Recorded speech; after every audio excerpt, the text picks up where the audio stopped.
Alright, I hit the button. Let's see if this live stream works. I'm switching it over to YouTube now, and I'm testing it out. I'm not sure how this will work out, but let's see what happens.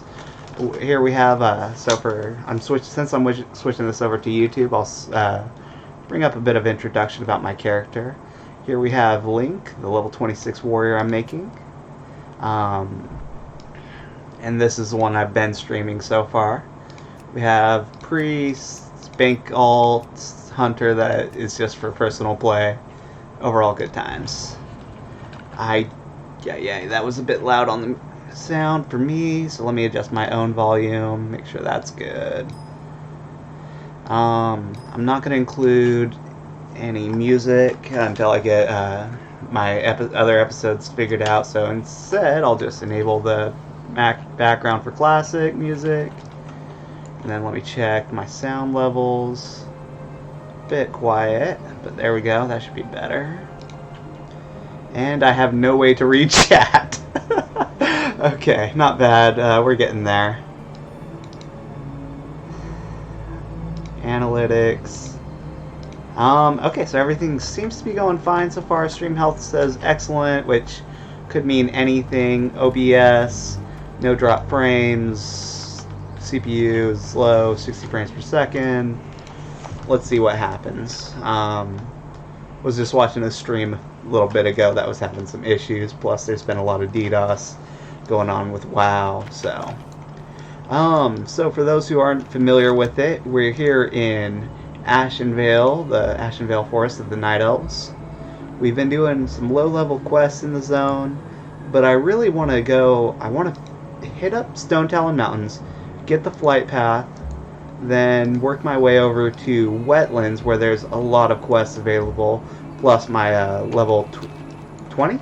Yeah, my level 20 warrior quest for some improved armor. If it's going to beat the tortoise armor, who knows? This is some of the gear we've got. We're just throwing some deadly axes around for a ranged pull. We've got our reef. We really lucked out on BFD the other day. Pulling up Atlas loot to check some of the loot rewards we got. First boss, we got the tortoise armor. Lady Sovereign, we've got the Darkwater Talwar for our shield combo. And I have that set to a macro now, so nice little boost, way better than the hook dagger we were using for tanking. Plus, it has an chance on hit effect. Gelly has dropped the gloves for us. Earlier, our first run, we got the Reef Axe. Still don't have. I think I still only have like one or two. Oh yeah, we got the twin slot bag from the dude we met yesterday, who we were questing with, who said we could have it. That was pretty sweet. I wish I could do this quest, but apparently it's horde only. The reward for it is oh man, that sword would have been so amazing for us. But I'm guessing it's horde only for the quest. Nothing of the bracers dropped, and we missed the belt on the first, or the back on the first run. That said, oh yeah, that just dropped for us while we were in the group. Those dropped for us while we were grouped up. So like we've got some awesome rewards. I'm pretty sure I had those might have dropped too. I'm not sure if. I think I greeted this one, and I won these bracers. No, it was the belt. It was the belt we got. But like we literally upgraded almost all of our gear in just like one dungeon run. Nothing too good, but it's I feel really confident at my level right now. So with that, we have several quests. But I think what I want to do is I might turn it Dahlgren the Purifier and then go Stone Talon Mountains right now. And let me check chat just to see how this. I'm checking. Let me just bring it up like this. You can see my windows are a mess right now. I've got like a million tabs up. But looking at it, here's our stream overlay for using YouTube. So far, so good. Make sure this passkey is not visible, and away we go. We've got live chat. I need to pull up the deal on like a laptop or something so I can read chat while I'm in game. As you can see, I've only got the one monitor set up right now, so it's a little bit of an issue there. I think what I'll do is I'll save that for when we come back. I'll do that the next time we're in Ashenvale, so we have some quests at level 30 in around here to work on. Although by level 30 we'll be way over leveled for this for a lot of these quests. But I want to go Sunrock Retreat. Well, not Sunrock Retreat, but Stone Talon Mountains. That way I can get the Pride Wings, and I think I'm high enough level right now that I can go to the Charred Vale and grind out the warrior quest we have over there. I'm not sure if I want to do any of these other low level quests since we're already level 26 and we're a bit over leveled for the content. Okay, checking this again to pull up OBS. You can see we have a few drop frames, really not too bad though, and the only thing that concerns me is while I was streaming on Twitch, my bitrate was completely solid, and I've noticed it's been dipping on YouTube a little bit, but it seems solid enough, so I'm willing to test it out and see how YouTube streaming works, since it's just, you know, really solid stuff for the most part. Plus, then I know if it's on YouTube already, I can just upload it. I'm fairly certain now that I'm not going to just randomly give out everything. And hopefully I don't have too many issues. Okay, do I need it? I don't need anything. I need a furnace is what I need. I've got 123, and we're so close to getting that 125 mark. 1 second while I lower my volume a little bit more. That way my ears don't die. Since, like, I think I've got my levels set for OBS, but I think I need to work on, obviously, my audio settings quite a bit. So yeah, so this is looking good. Hopefully everything's solid. Now let's see if we can pull it up on the laptop so we can just see my live stream and read chat as we go.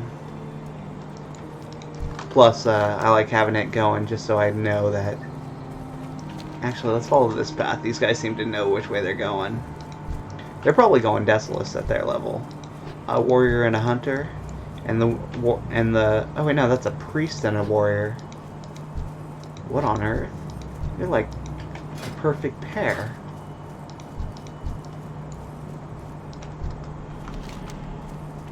Okay, they're going to the Shrine of Asina, or the Ruins of Stardust, and we're looking for the Talondeep Pass. So we're going to cut through the woods here, make sure we have fine minerals active. We're just 2 mining levels away from finally switching over to iron. Let's grind some stuff as we go. You can see I've got those weapon swing timers to make sure I get in my hits while try and reduce the amount of damage I'm taking. And we've got execute. Not the most efficient kills, but we took a very little damage, and ultimately I should just be doing this. Kind of farming as we go.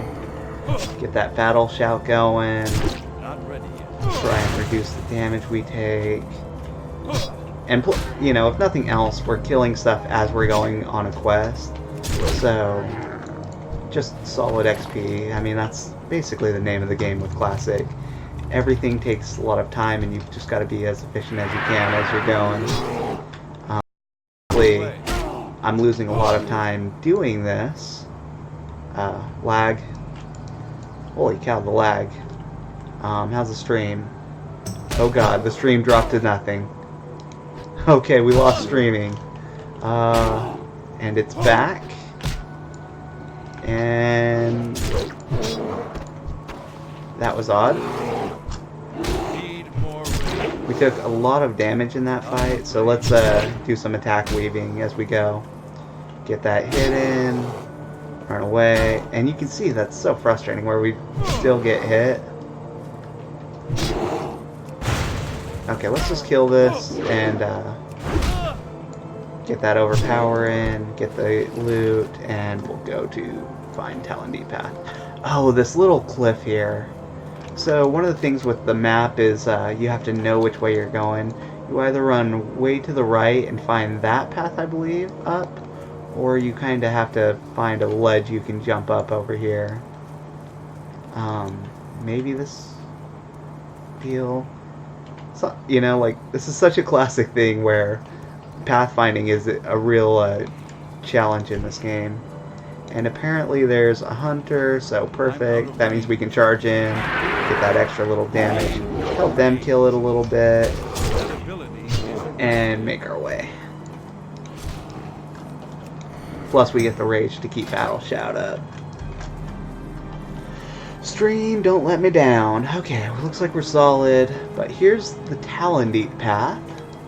And so, in order to actually get to the Stone Talon Mountains from Ashenvale, you run through this Talon Deep Path.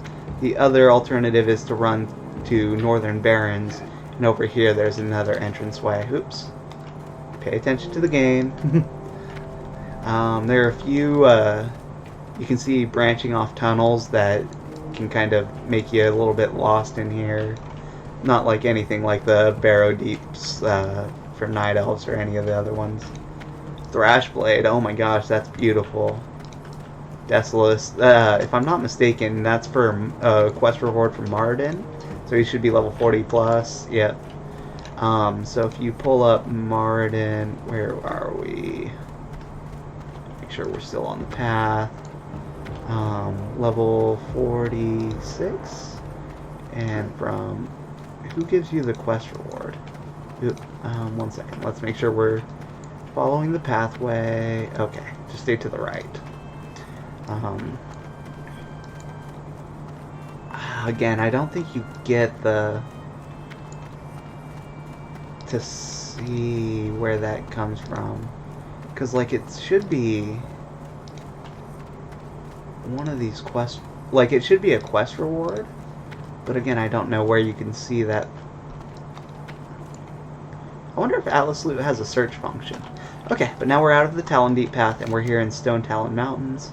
So we have some choices. There's obviously some really low-level quests which might be worth doing for us, just because we're kind of grinding to level. I don't have a target.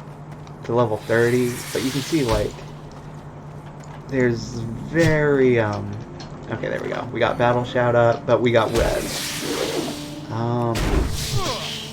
This is not the best situation. Blood Rage, Thunderclap, execute one, go for two. Get that rend in, loot, and we just keep going. We got a gun.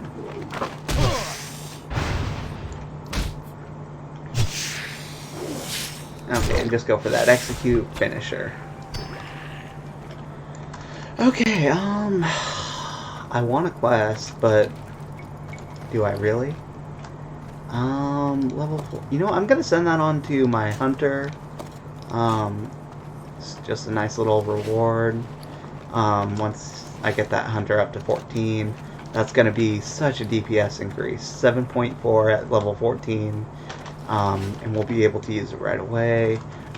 Note, I didn't need for that against other people in my group, because one, there is no other people, but I had a rogue I was questing with that was like, yeah, I'm gonna twink out my character. It's like there aren't twinks yet. It's still you know, like Battlegrounds aren't even in the game yet, so I have no idea what the hell that dude was talking about.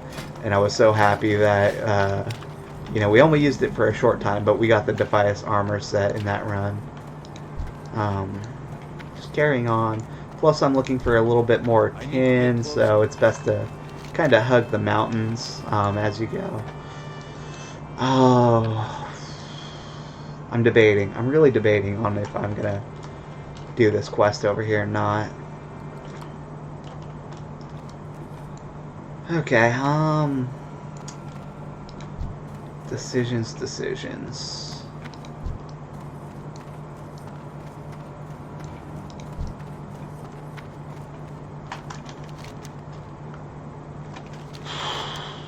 We have a long ways to go, right? We're level 26, and we're to the point where questing will definitely become a lot slower. Grinding will become more of an issue. A kobold mine. No, I don't think I've ever done this quest. Stone Talon Mountains is just one of those odd areas that you never really go into too much. So let's just kind of face tank the damage on this. I think I'll hold off on using that. You know what? Let's just pull up Trade Skill Master. There we go. We can make a few more. So yeah, let's go ahead and use these as we need them. Especially since we're to the point where the core stone isn't really useful for much else anymore. We aren't getting levels off of it, and we're about to. Oh gosh, let's line of sight that. Let's line of sight that. We'll do one of these. Switch to my weapon so we can shield bash some guys, and he poisoned us. Come on, I need to focus on. He diseased our intellect and spirit, but since we're a warrior, that doesn't matter too much. What's more concerning is we're probably going to die if we aren't lucky here. Let's give him some damage. We could either... So note, we could have just ran away. We could still do that, but I'd just rather kill him and get in here. Tin vein is perfect. Let's go ahead and bandage up so we can just keep on rolling. How are we doing on first aid? Let's switch to default UI. We're 134 out of 150. We've got some orcs here hanging out. Also note, these are all just low levels, so I really don't need to be that concerned. Let's go find Geronzo. Or, Geronzo?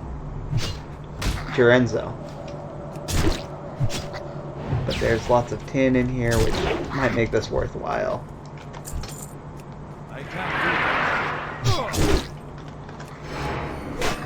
Do our little quick start. Oh gosh. We need to be careful about PvP in here. No one's flagged for PvP, so we can AoE a little bit more without being too concerned. But if I had just thunderclapped and he was toggled for PvP, we'd have more of an issue in here probably.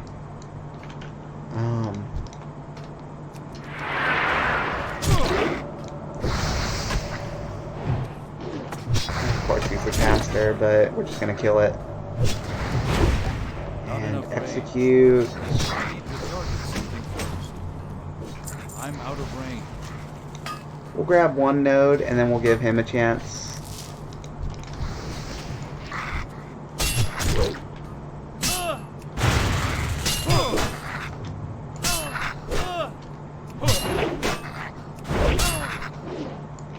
We're gonna be taking a lot of damage from these guys, and he aggroed it. You know, he may just need the kill, but the mere fact that he helped us out, you know, makes me grateful. Since we're all just people, honestly. I am going to take that chest. If there's nothing too valuable, I might just leave it. Nope, we're gonna loot it. I think I have an auto looter that might be messing with us a bit. And he left the tin for us. Thank you. Okay, I might need to get rid of the auto loot. What's it called? Fast loot. I think that add-on might be doing us more harm than good at this point.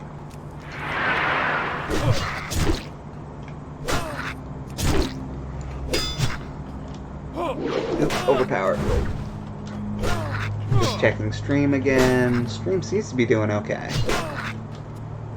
Oop, except I'm out of the client. Okay. And again, intellect and spirit doesn't hurt us at all.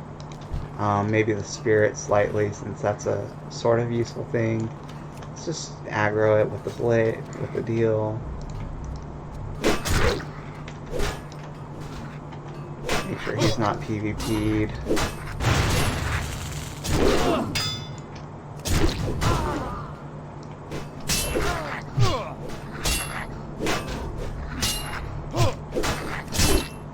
Just go for the execute, yeah.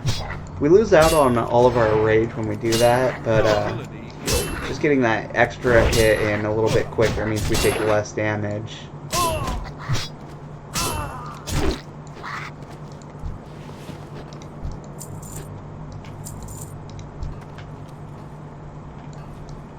We have the bandages, so let's use them.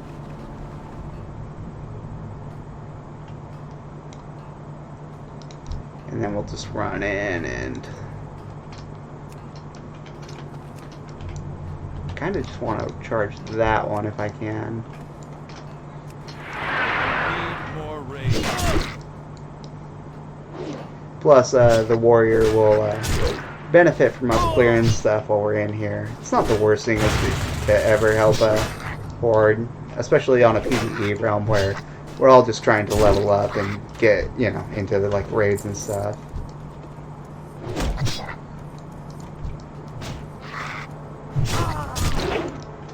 Enough rage.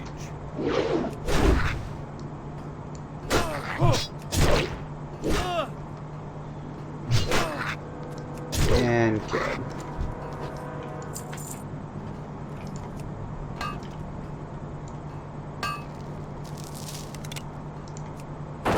Not taking it, I'll take it. Also, I'm willing to bet he doesn't have... Well, maybe. I mean, that worked out for him, right?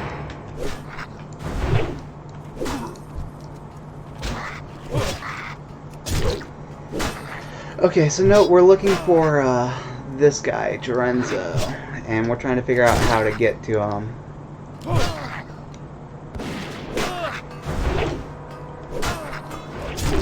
For the kills. The thing with using execute is we lose all of our rage and we came to a dead end. I have never done that before in here. Well, obviously I've never been in here. But yeah. Okay, let me take one quick second. I'm trying to figure out if I can see my own live stream on my laptop so I can at least get YouTube, my chat.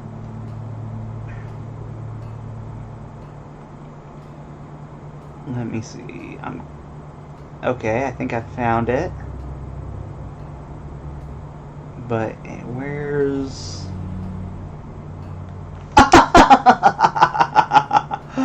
Oh. Done. Okay, I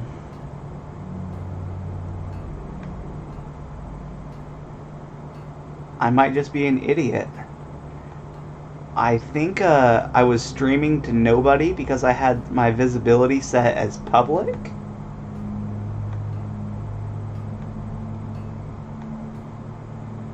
Oh gosh. I'm just gonna save that.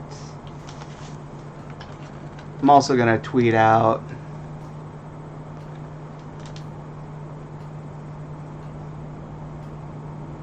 Let me go to Twitter real quick, just so I can message the person I've been playing, that I've been watching.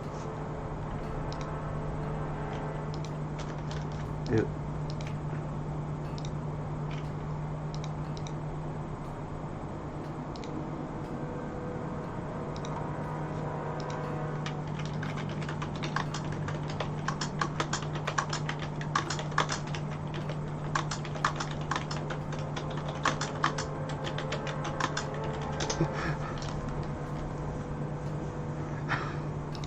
Okay, just messaging that person in case they want to check it out.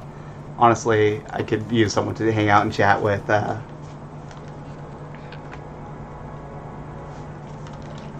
Let me make sure.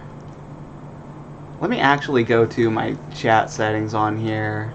I'm gonna hop off of there. Let's pull this up since we're doing this and messing around with it for a second. YouTube, please. There we go.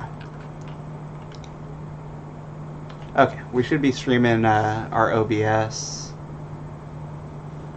and that's it's probably just that the stream's like a minute behind, which isn't the worst thing.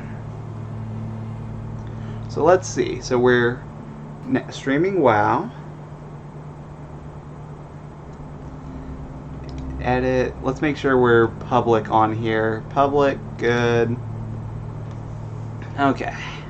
Talking about spreading information, like.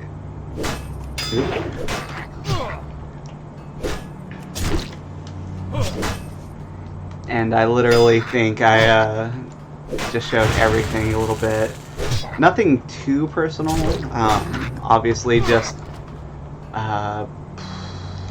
here we go. Just the random, some of the random tabs we were on. It just has like our deals, but I think we're good. So note, checking stream health. We've been apparently going for the 25 minutes. No idea how to get chat to really to have a live chat on just one monitor. And again, that's why I'm hoping to use the laptop as a way to read chat as we go. But for now, I'm hoping that this is going to work out pretty good. Okay, back to the game, and let's try and not die. So we're putting our level 26 warrior, and we're just going along, right along. Freaking kobolds, though. Doesn't matter where you're at, you'll always find more.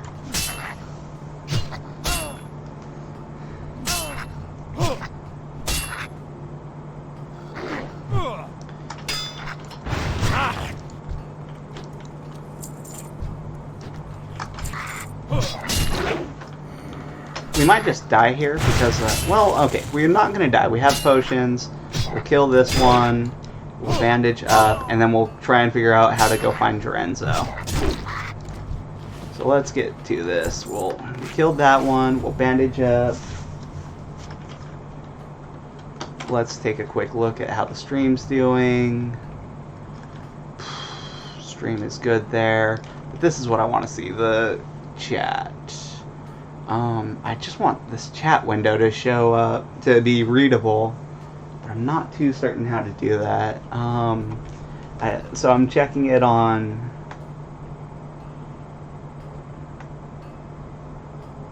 my laptop, kind of pulling it up. And I just don't see a good way to read chat as we go. So I'll have to figure that out eventually. But for now, I'll just check it occasionally, and I'll play as we go. So, like I said, let's go. Oh my gosh, oh my gosh, oh my gosh. Wait, no, that's a broken forge. Is it? There's a real chance this will work in the game. Okay, note to self. Be on the lookout for active forges while I'm in here, since there's a really good chance that there will be a forge in here, which could just mean one less trip to a major city for a while. So, if we can find a good one. Okay, I think I know that. I think that shaman that we saw a second ago knew what he was doing.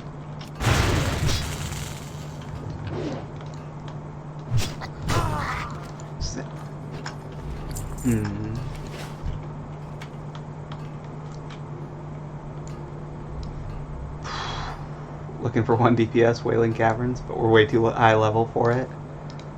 Wailing Caverns here. Man, some of the gear from Marden is really cool. Plus just the experience of running through all 3 sectors, getting the staff from the guys outside of the instance, where you complete this, and then you're able to create the staff once you go inside orange and clear the orange side, then you clear purple, then you're able to create the Scepter of Mardin to just get to Princess Runs. Okay, but we're so over-leveled right now. I'm kind of glad I came in here, since I'm kind of figuring everything out as we go.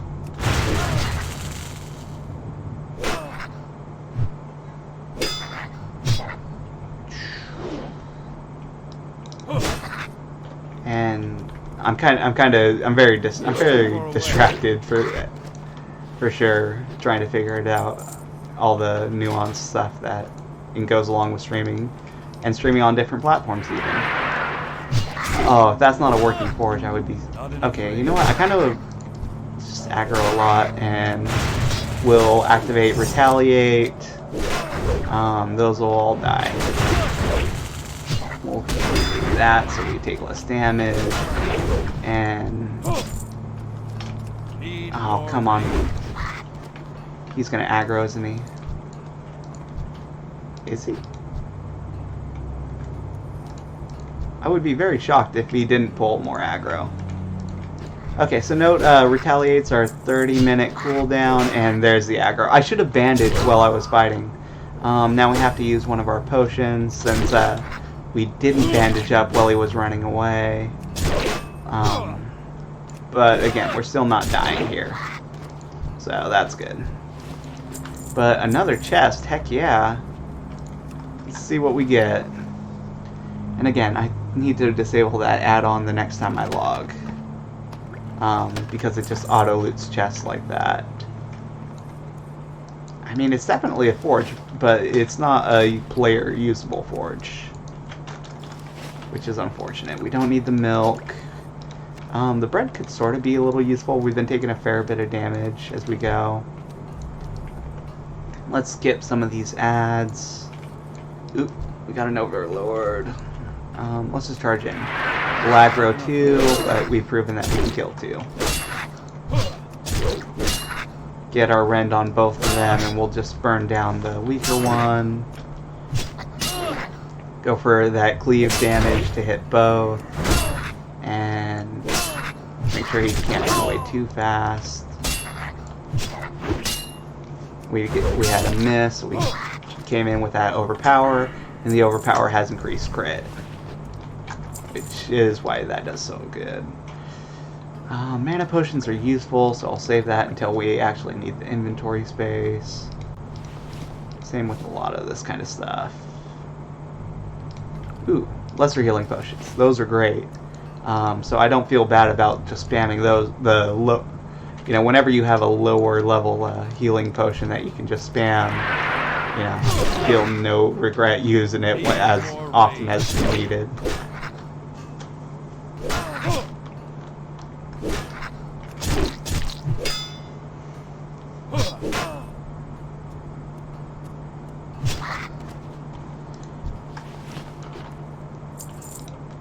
Still no chat, that's fine. Okay, so Dorenzo should be right in here, if I'm reading this right. Aggro 2, so let's just get the demoralizing shout, then we battle shout ourselves, and we just kill stuff. Come on, get that hit in. Gotta make sure to hamstring these guys. It definitely makes a difference when they run away slow.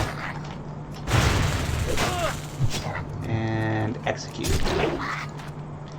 Gotta love that execute as a warrior.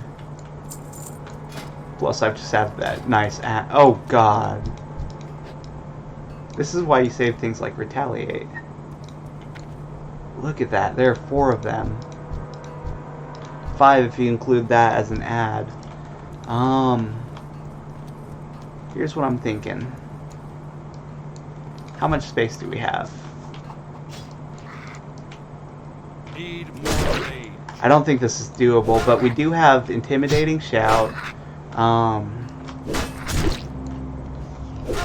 So I think it might be doable, just barely. I'm gonna build up as much energy as I can right now. Wait for that, let that keep going. I'm just gonna charge in. This is not gonna be good. Okay, so we're maxed health. All 916 hit points that we have. We'll let the casters start their cast, and then we'll kind of... Oh gosh, this is why I needed to save Retaliate, just for this fight. I can't do that yet? What do you mean I can't do that yet? We're gonna take so much damage from this. Get that overpower in. Spam the health potion early. Okay, we lost that one, but that's fine. Let's just bring... Yeah, we're done. We're gonna die. Oh, 2 seconds. We were 2 seconds away from being able to spam our heavy wool bandage and try and get in there. But we killed a couple. If we can get back fast enough, I'm hoping we can get back before they all respawn, and we can definitely take them out. So we sort of went to the west side of Windshear Crag, but it's out. Let me just tell you, don't take the Spirit Healer unless you're gonna log. It's such a bad call to do that. Okay, let's take this moment to see if we can't figure something out.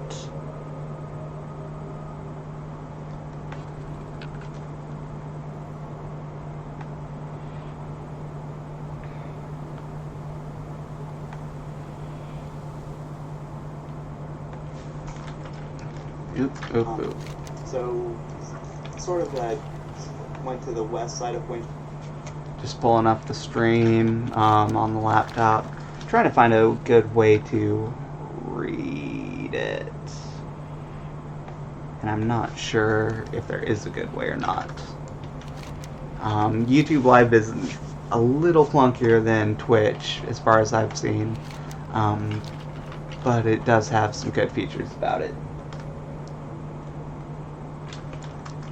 Like one being on YouTube. That's gotta be a plus in of itself.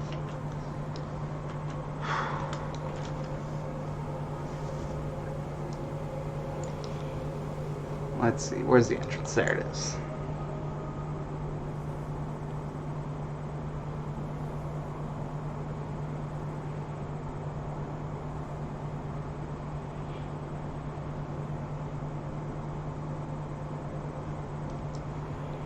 And it would help if I actually paid a little attention to what I'm doing. We're coming in the back side through the underdeal.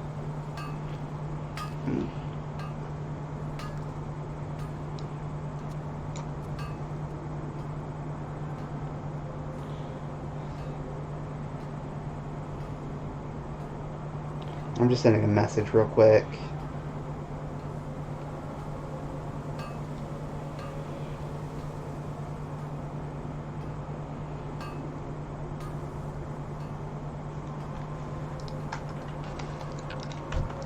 Alright, let's get back in here. Okay, so this is where we died just about... Yeah, we were fighting right over here. Okay, so I'm hoping that these guys will still be dead. Bandage. Let's not bandage up, we'll use food buff instead. Yeah, okay, so they're just 2. We can take on 2 pretty well. We'll wait for the food buff to kick in. We lost our disease, which is the one good thing about dying, I guess. There's the food buff, so let's start pulling.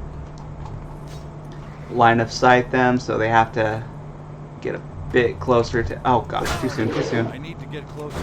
But you see, we lined of sight the caster so that the caster couldn't get a few casts off. And now we've got this.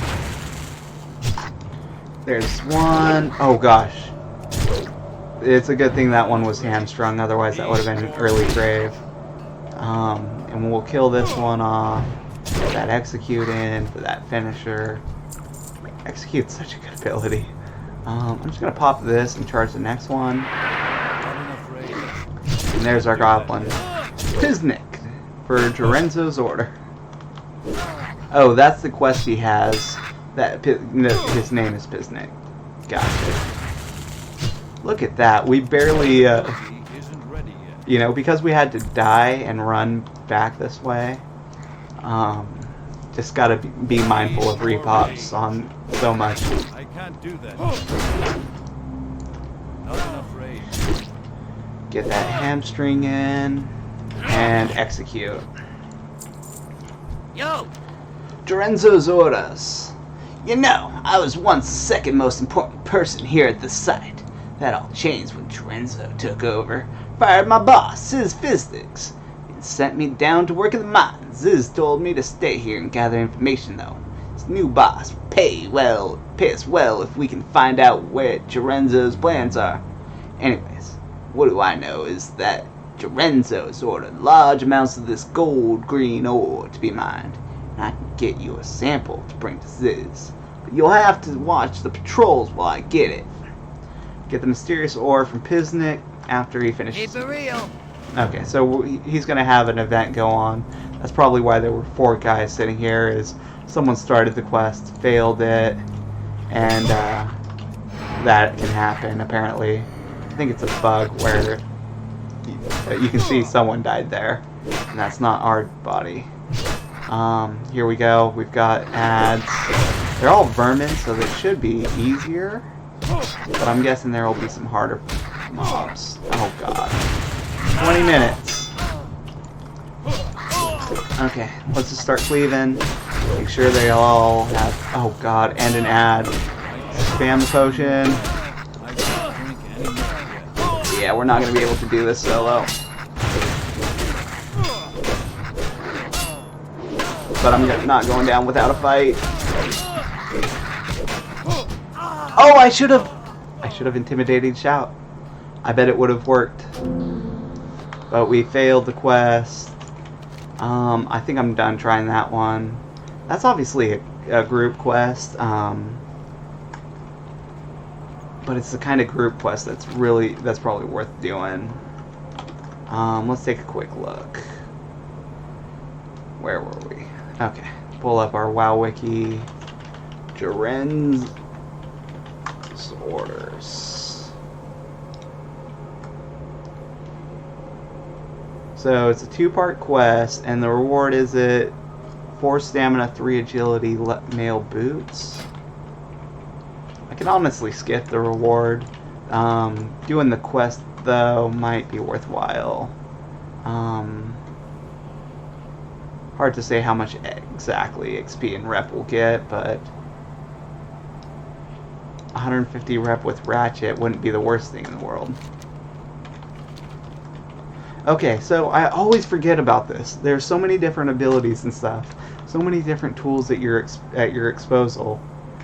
Tools at your disposal. Exposal? Use it? I have no idea. But we've already died twice. And we've got like 5 levels on all these guys. Let's pull up our dashboard controls. I really hope there wasn't anything too important, but we'll see how we do. And find the stream. Okay, so I got some tips on how to pull up live chat, or you can log out of your other device and just look at it. Okay, go to my videos and I can find the stream there. Okay, let's see. So I'm gonna go to my videos. So let's pull up my channel and find the stream.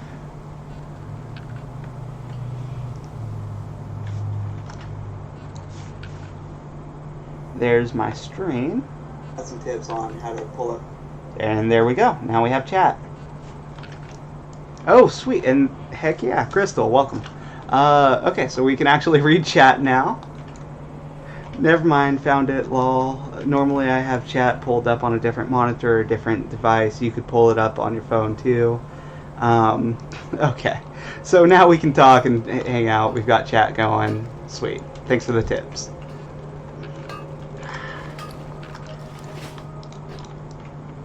And now we can get in. I might give this quest another try. I think I could have done it if I had used Intimidating Shout.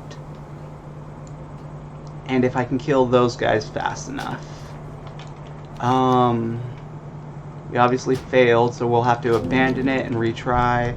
Let's just bandage up, and then we'll charge in and try and kill those guys. But if there are the 4 mobs, I don't know if we're going to be able to do this one either way. Let's just kill all of these ones. And let's do this. Get our combos in, and it's all about just using as many of the combos as you can, do as much as you can. I shouldn't have used Heroic Strike there, but I'm going to let the Ren finish him off. Either that or I'll Thunderclap while he's when he comes back. Just make sure they're hamstrung and dead. When he was only needed 17 points of damage between life and death. Okay, so we failed the quest. The NPC despawned that was hanging out here. So we can either wait for him to come back and try again, or we can go on and work on our warrior quest.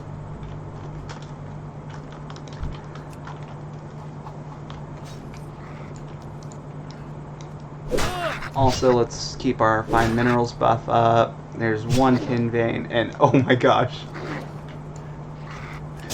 Yeah, this is one of those fun situations. Hopefully if that one respawned, it means that we'll probably have the NPC respawn pretty soon here, since we finished the quest. Let's just see what goes on. Okay, well, I'm sitting here, let's make another, just highlight, oh yeah, that's a trait skill math. Stir, bam. Just make another core sharpening stone. And let's see how we do. I really think we would have had it if we intimidated Shout. We can intimidate Shout, go into wool bandage right away, and I believe that would have been enough to get us through that encounter. Although, if there's another encounter directly after it, I think we'd be doomed. Just use that. Execute. Get the guys are spawning right on top of us since it was only like a minute or 2 that we cleared them, and they have probably a pretty low respawn timer. One other low respawn timer is nodes, as you can see. Another tin vein. We got the Tauren.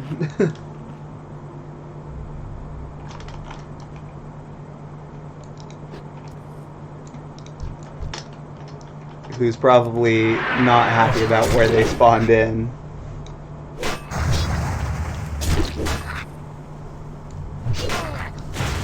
Like, honestly, druids have a cat form, which makes it a little bit easier for them. But you can see she's gonna hearth out, and I can't blame her at all. You know, like, imagine, you know, as a druid, they can prowl out if they have cat form, and I don't know when they get prowl. So it's definitely possible that they don't have stealth at level 22. Okay, so there's an invisible tin vein.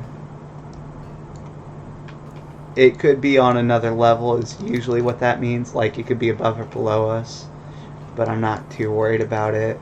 I just want another shot at doing the quest. Yeah, gotta love respawn timers. Because they're you know, some areas just have naturally low low times, but it's definitely a concern when you're in a raid, and if the raid wipes, you could have a lot of mobs cut off a large portion of your raid crew, which could just be hilarious on one hand when you think about it, but feels like so bad when your whole raid has to figure out how to regroup. because a few level 63 mobs are in your way, and without the whole raid together, it's just undoable. But we're just keeping this area clear. This is my tunnel now, kobolds.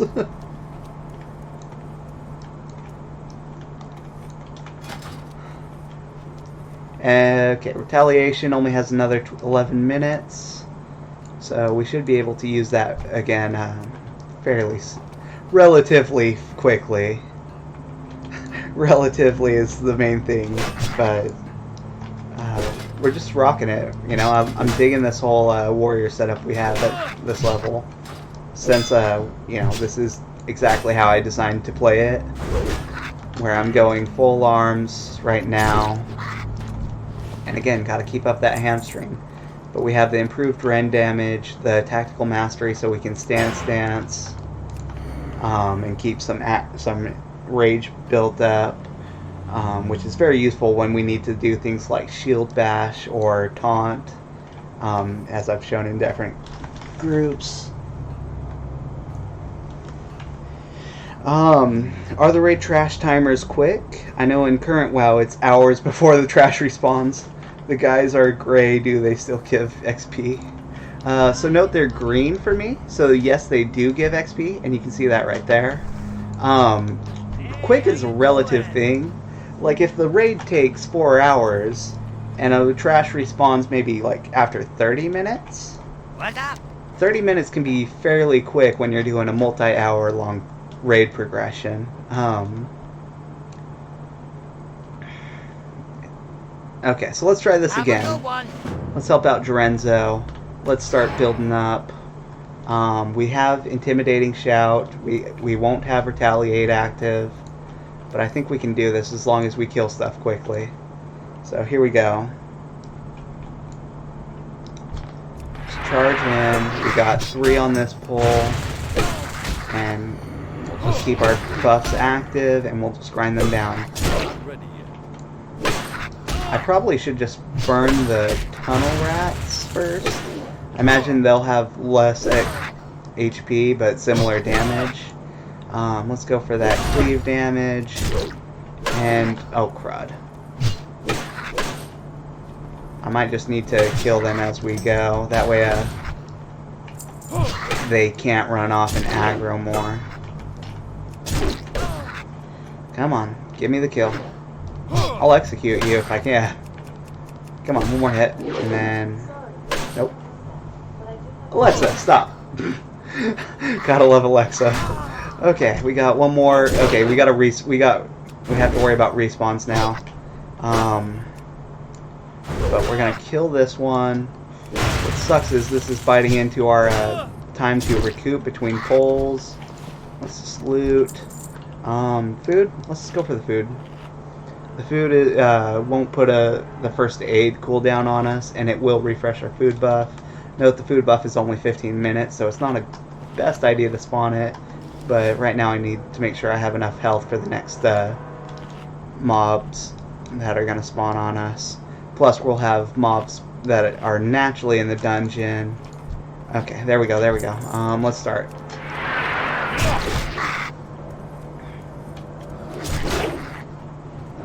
And again, try and use the terrain to our advantage by pulling them back a bit. Okay, we're not able to really do much. Okay, he's actually helping. Oh gosh. No, no, no. Oh, I think we're toast. Okay, ult 5, ult 5, ult 5. And, okay, chance to, oh gosh. There we go. Wrong button. Oh, I think I screwed it up. Because I thunderclap. Yeah, we're not going to be able to do this. This is a dungeon that was definitely meant for more than one warrior, no matter what level. Okay, we tried.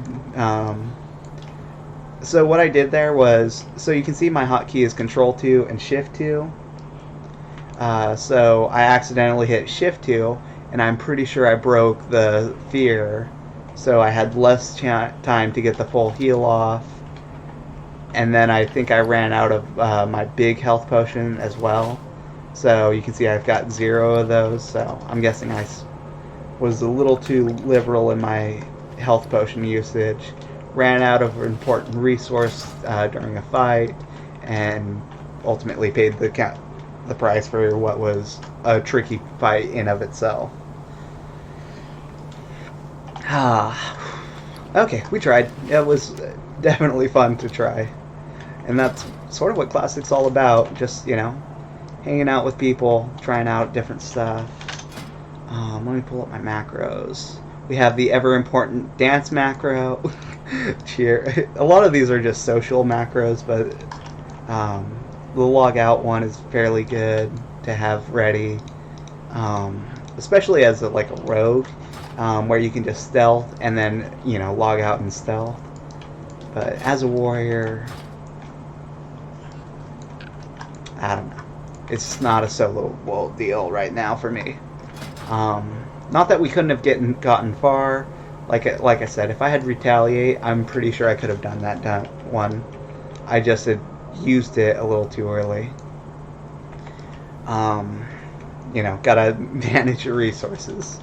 And as a warrior, as a druid, you can do all kinds of cheese with all the different classes abilities. Hunters would have been able to solo that because they just send in their pet and let the pet grind stuff down as they keep the pet healed. Mages could have polymorphed and then used frost. Oh gosh, hiccups.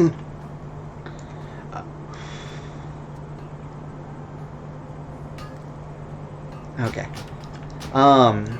Oop, another chest. So, yeah, mages could have polymorphed. I had the fear. Oh, gosh. I'm definitely not going to try for the loot, but I just need to make sure I can res safely. As you can see, there's a mob right on top of me. I'm pretty sure I can res, kill that one. I have the health potion up. Yeah, okay, and plus we just have enough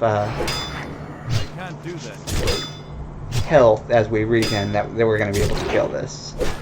But yeah, this is one of the fun things about Classic is you can definitely put yourself in some tricky situations. Pop our food buff.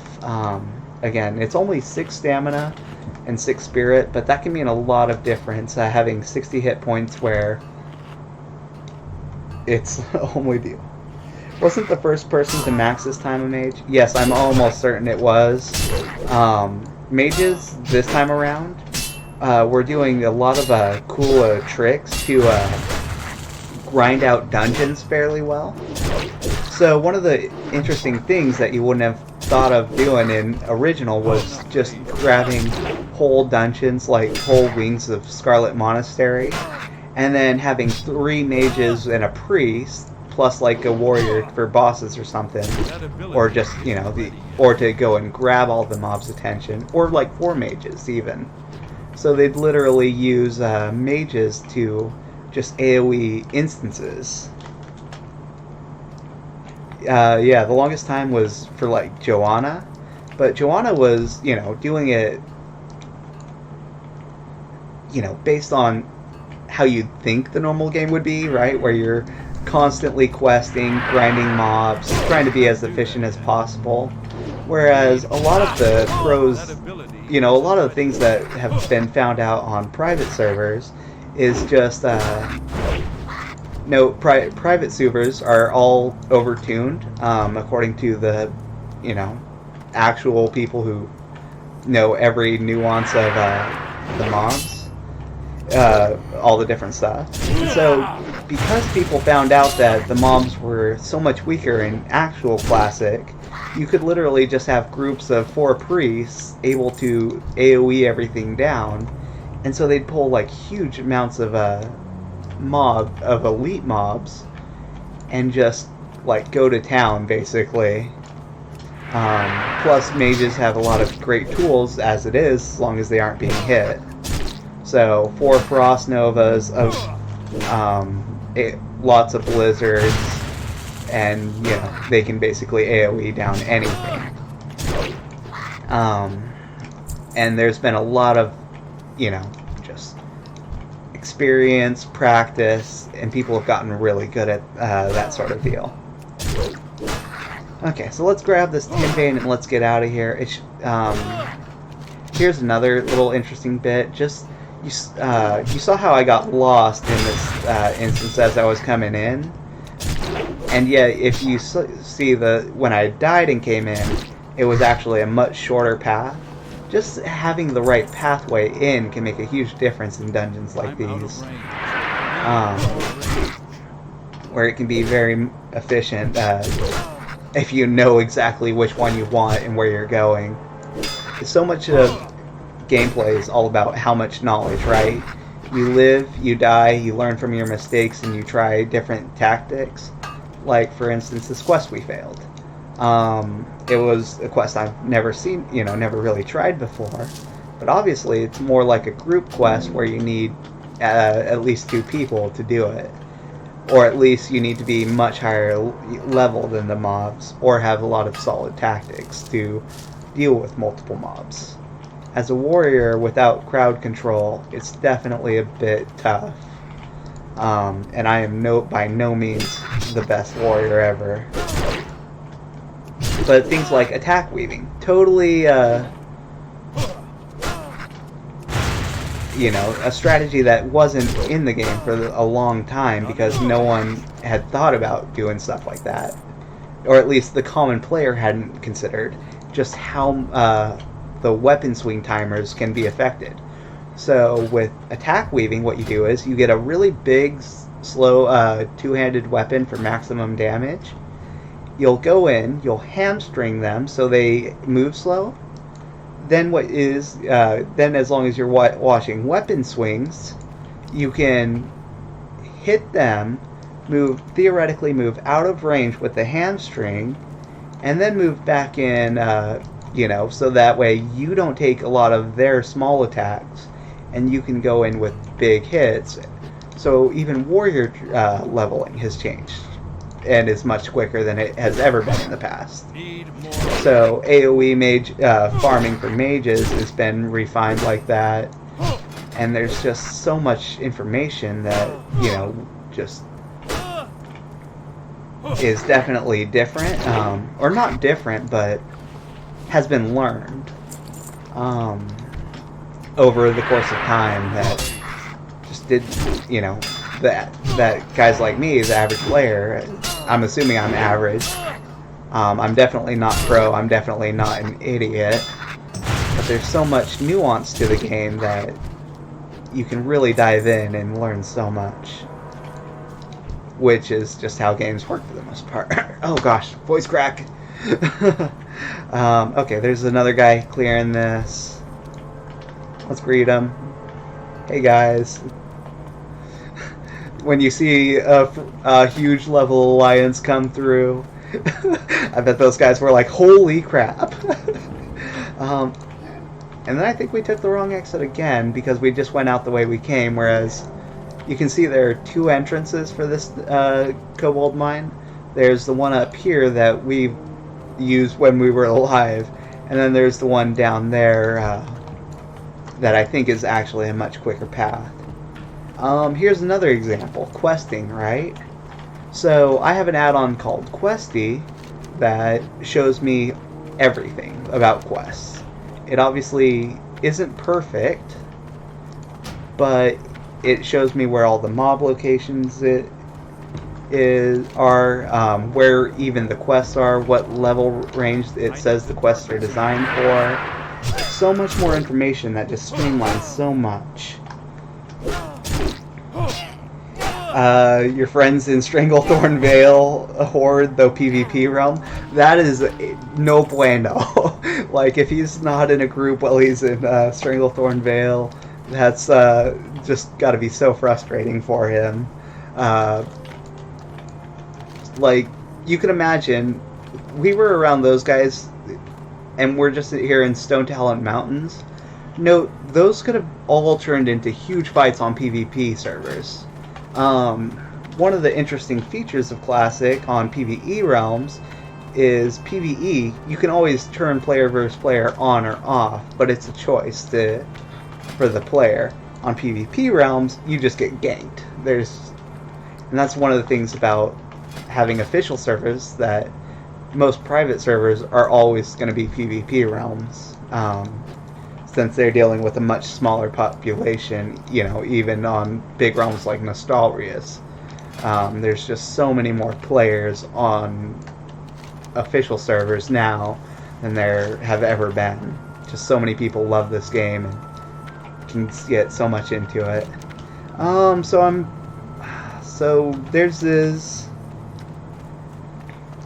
all the pages and trolls everywhere.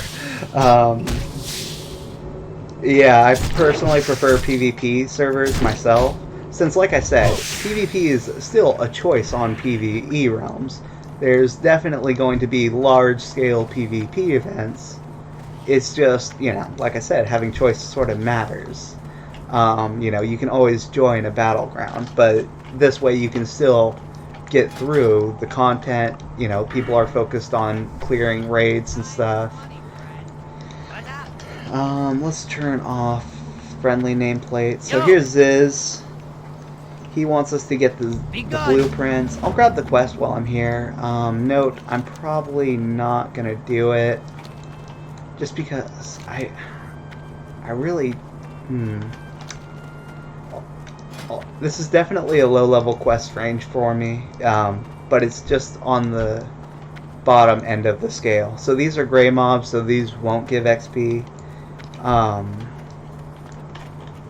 And actually, let me take a quick second. I have 2 quests that I'm tracking.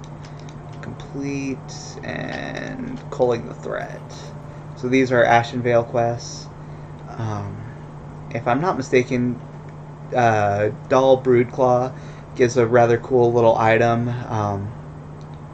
Plus that looks like it's like a bandage kind of item where it heals over time without having to be seated. Yeah, so this is also the map add-on is actually a texture replacement. So it's not an add-on, but just I added the texture packs that are more that more fall in line with what you'll actually see. And I'm not sure what add-on I actually use for that, but it's basically a texture map update or package. That's the word for it. Texture map package.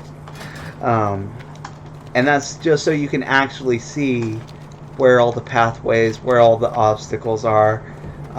Looking at the default maps in comparison, they're very much different. Plus I have Questy showing me all the objectives, all the quests, to help me find everything. And obviously WoW is all about how many add-ons you can get and how familiar you are with them.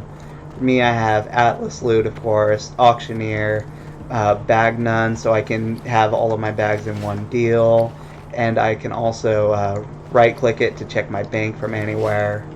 Enchantrix is part of the Auctioneer, and what that does is it'll give me this extra information, so I can actually see what it disenchants into if I was leveling enchanting.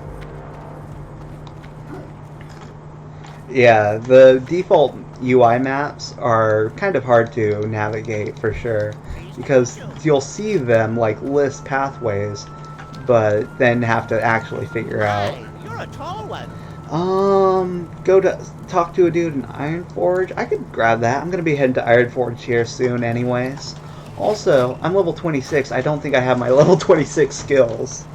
I know I didn't grab all of my 24 skills. But we're finally building up some gold, so we can definitely afford them at this point. The main question will be, nope, we're still only level 26, but I'm thinking about how much money can I make so I have 100 gold for my level 40 mount. And so I'm, not necessarily going to buy all of my spells as we go.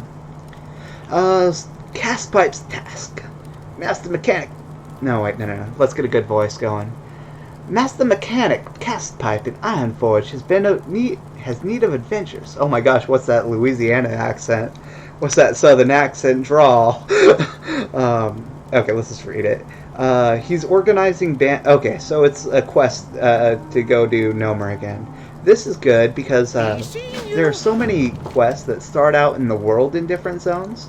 The idea is, obviously, that you'll get the quests kind of directing you, and so you'll grab all these world quests that say, this one takes me to Ironforge, another one's like Save Tech Bot's Brain, where I got that from Stormwind, and they're sort of like guiding me to doing these Gnomerigan quests. You know, and it's a subtle way for Blizzard by throwing this one NPC that happens to have a quest, and because it's designed for a certain level range, it'll help funnel me onto Gnomerigan, which is something that's so cool and classic. It's like, hey, how do we get more people interested in doing these dungeons if they're a new player? Right. Yeah, whenever I see the gnomes, I always think of like an Irish accent, but I really can't do a higher pitch right now. You've come from Ashenvale at the behest of Tara. How I miss her, my homeland and friends. She must be doing well with the Sentinels. To be sequestering adventurers for other tasks. I'm proud of her. It's a pleasure to meet you, Link. Here we have Kayla, Shadowspear. So, again, like just a quest from Ashenvale over here to the Stone Talon Mountains, and now I'm getting funneled to, a different questing area, where, here I've got Ziz, Kayla, and Gaxem that all have quests. And that's just one of the subtle things that they do really well, is they don't necessarily have to tell you exactly where to go. They can let you sort of figure it out, but that's one of the things with current BFA, where they have those adventure boards, because, players won't just figure it out anymore, I guess.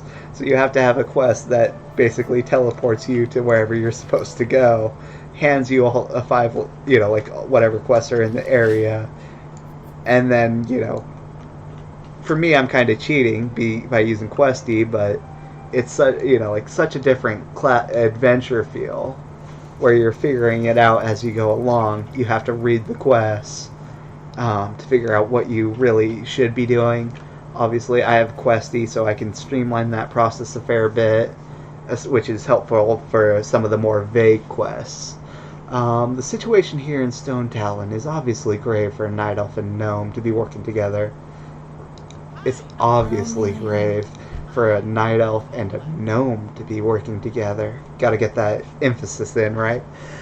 The venture company has devastated these lands, and I've spent most of my time putting an end to the destruction.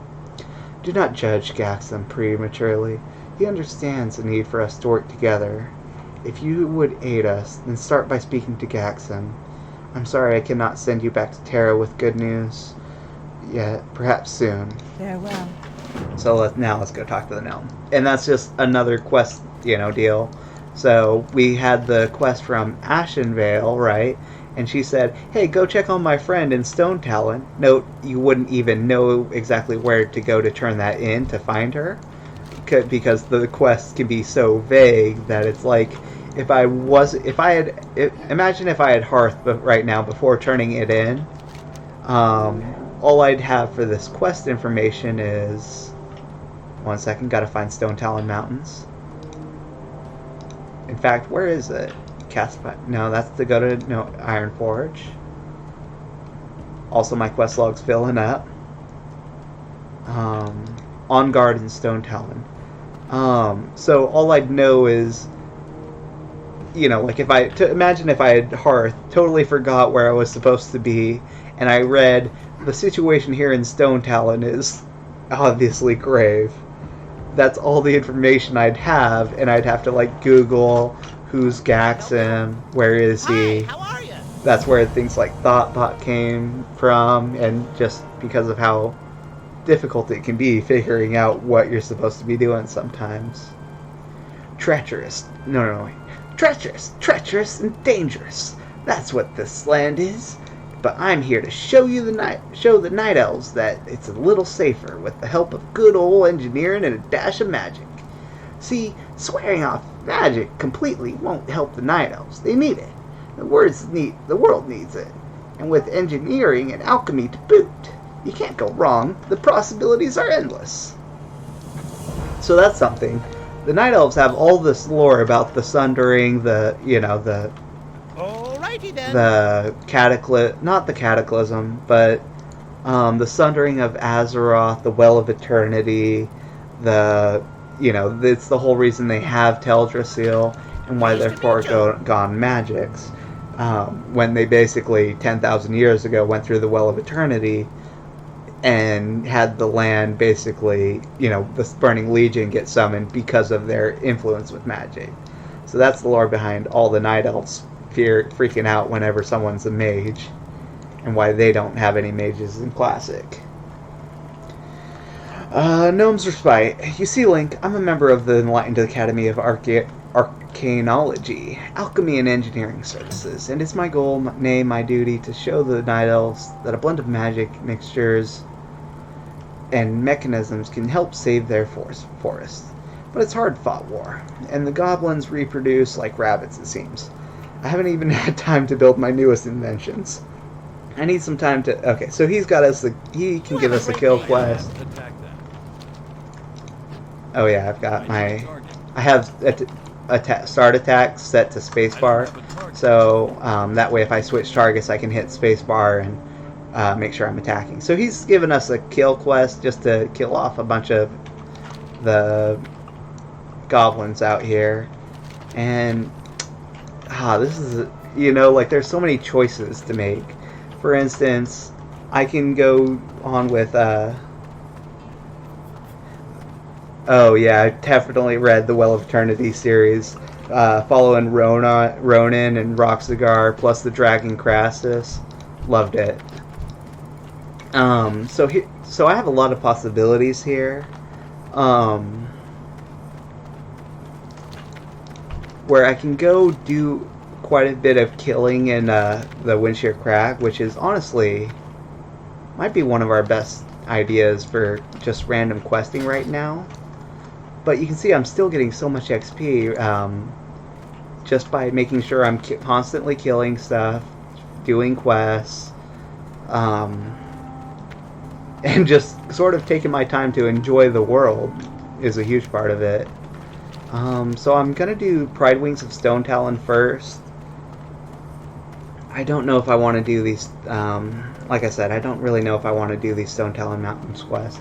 Obviously, if I did a Gnome's Respite, there's 100% chance that would lead to another quest, which is why I'm even debating it that I want to do it, is because so many of these quests build on each other, right? You clear one area, you fight a bunch of tough mobs, even this, I clear those out, and then I'll probably get another quest taking me to another part of the zone to explore.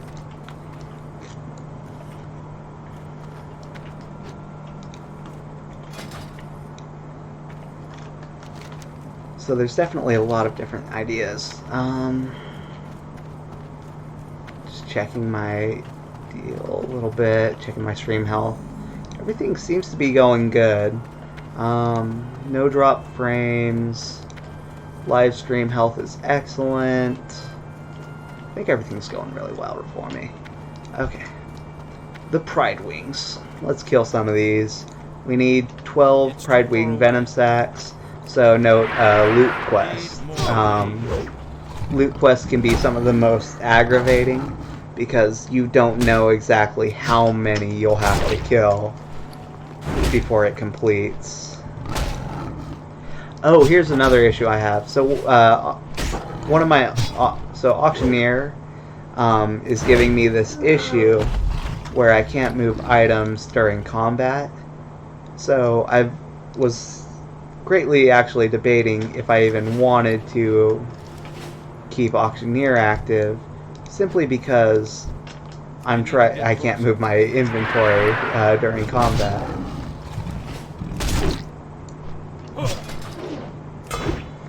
Okay, level 23, so we're definitely getting XP.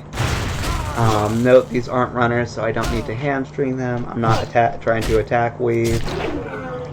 I'm just going.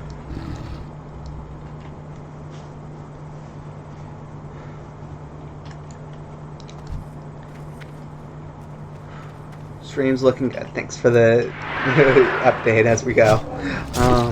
Alright, so let's just keep grinding these guys out. I think we've killed 2. I think we've killed 3, gotten 2. So the drop rate for this quest, I'm guessing, isn't too bad. But it's probably not one. Oh, I think we just missed that. Huh?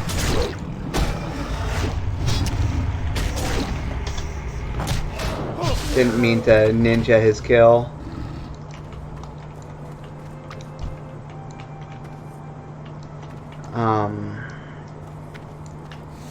This guy's coming in and just skinning behind us. You know, people will do that, right? So, you know, it's getting some free skill points by following someone else who's killing stuff that, you know, in the area anyway.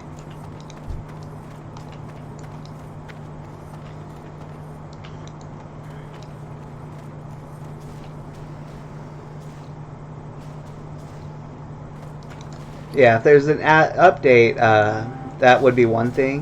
However, I'm pretty sure this is just a bug from Bagnon and Auctioneer that, you know, neither one is...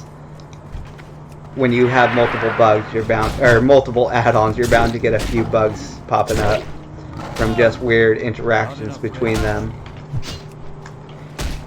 Actually, I just thought of something that might... So one thing I noticed was my lesser healing potions. I can't really move those around right now. So what I might try is just grab some random item and try and put it in that slot. But no, that's not working either. So let's just do a /console reload UI. Just a nice little deal. And nope, it's still bugging. So I'd probably have to log out and do a full reload to get that figured out real quick, but it's not too much of an issue, so I'm not even worried about it. As far as managing my inventory, that might be more of a concern. Just I'm running out of bag space.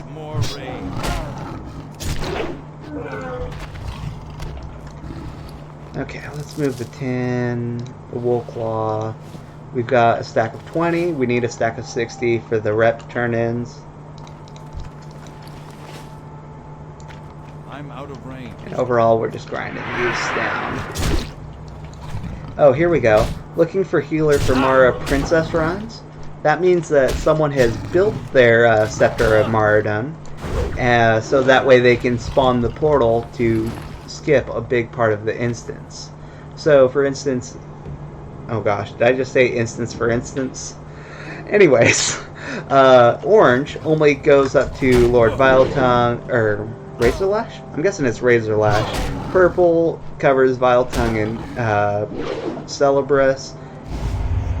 Landslide, Gizlock, Rock Grip, and Princess are all on the Princess portal side, where you basically jump down the huge waterfall to get to that part. Not enough range. Need more range. Not ready. Gotta love Deep Wound, getting that extra damage in, constantly proccing for us. The extra damage from Rend, plus our Impaled just does more damage. I really think arms might be the best leveling. Oh man.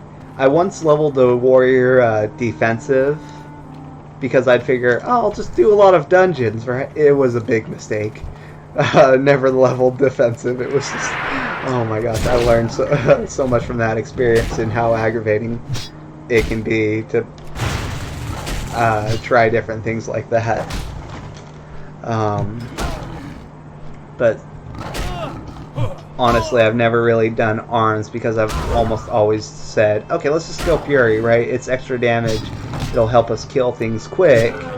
But the issue with Fury is you don't really have a lot of the utility to go with damage, so you end up just being a really poor man's rogue with how gear dependent warriors are.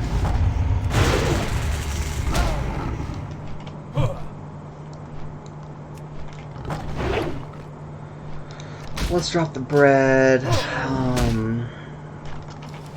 Kind of managing my value. That's another add-on, right? So you can't even see what the vendor price for items are without an add-on. Auctioneer does that, as well as some other add-ons I have. It's just so much stuff in Classic that you really can dive into the game and get to experience it by playing it. There are a few guys farming those areas, so I'm gonna keep moving north a bit. I'm guessing that. So what I'm pretty sure the add-on does is it doesn't necessarily show you where every mob is, but it sort of gives you a density feeling for how packed an area is, if there are mobs that spawn there, and how many mobs, plus how tightly packed they are in that zone.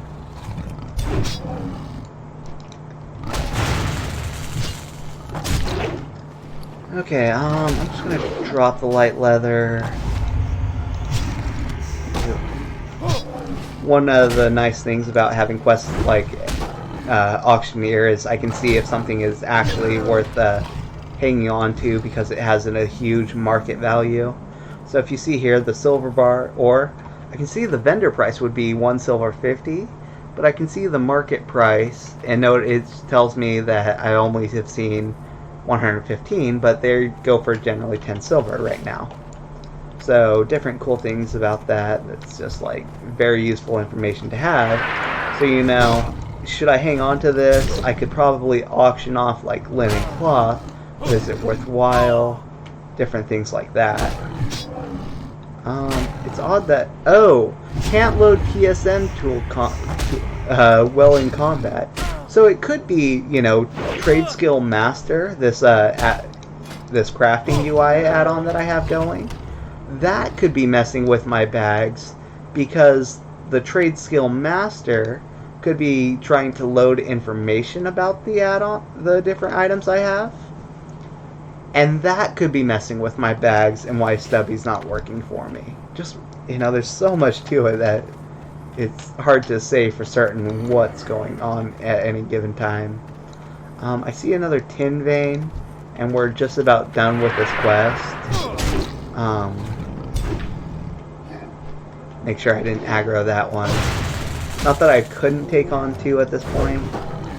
We're definitely have a lot of rage stockpiled and just auto-attacking these down.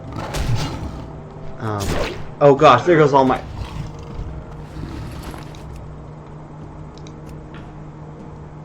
Let's see. My actions. Link's execute hits Pride Wing for 28 physical damage. I accidentally spammed execute at 50 rage.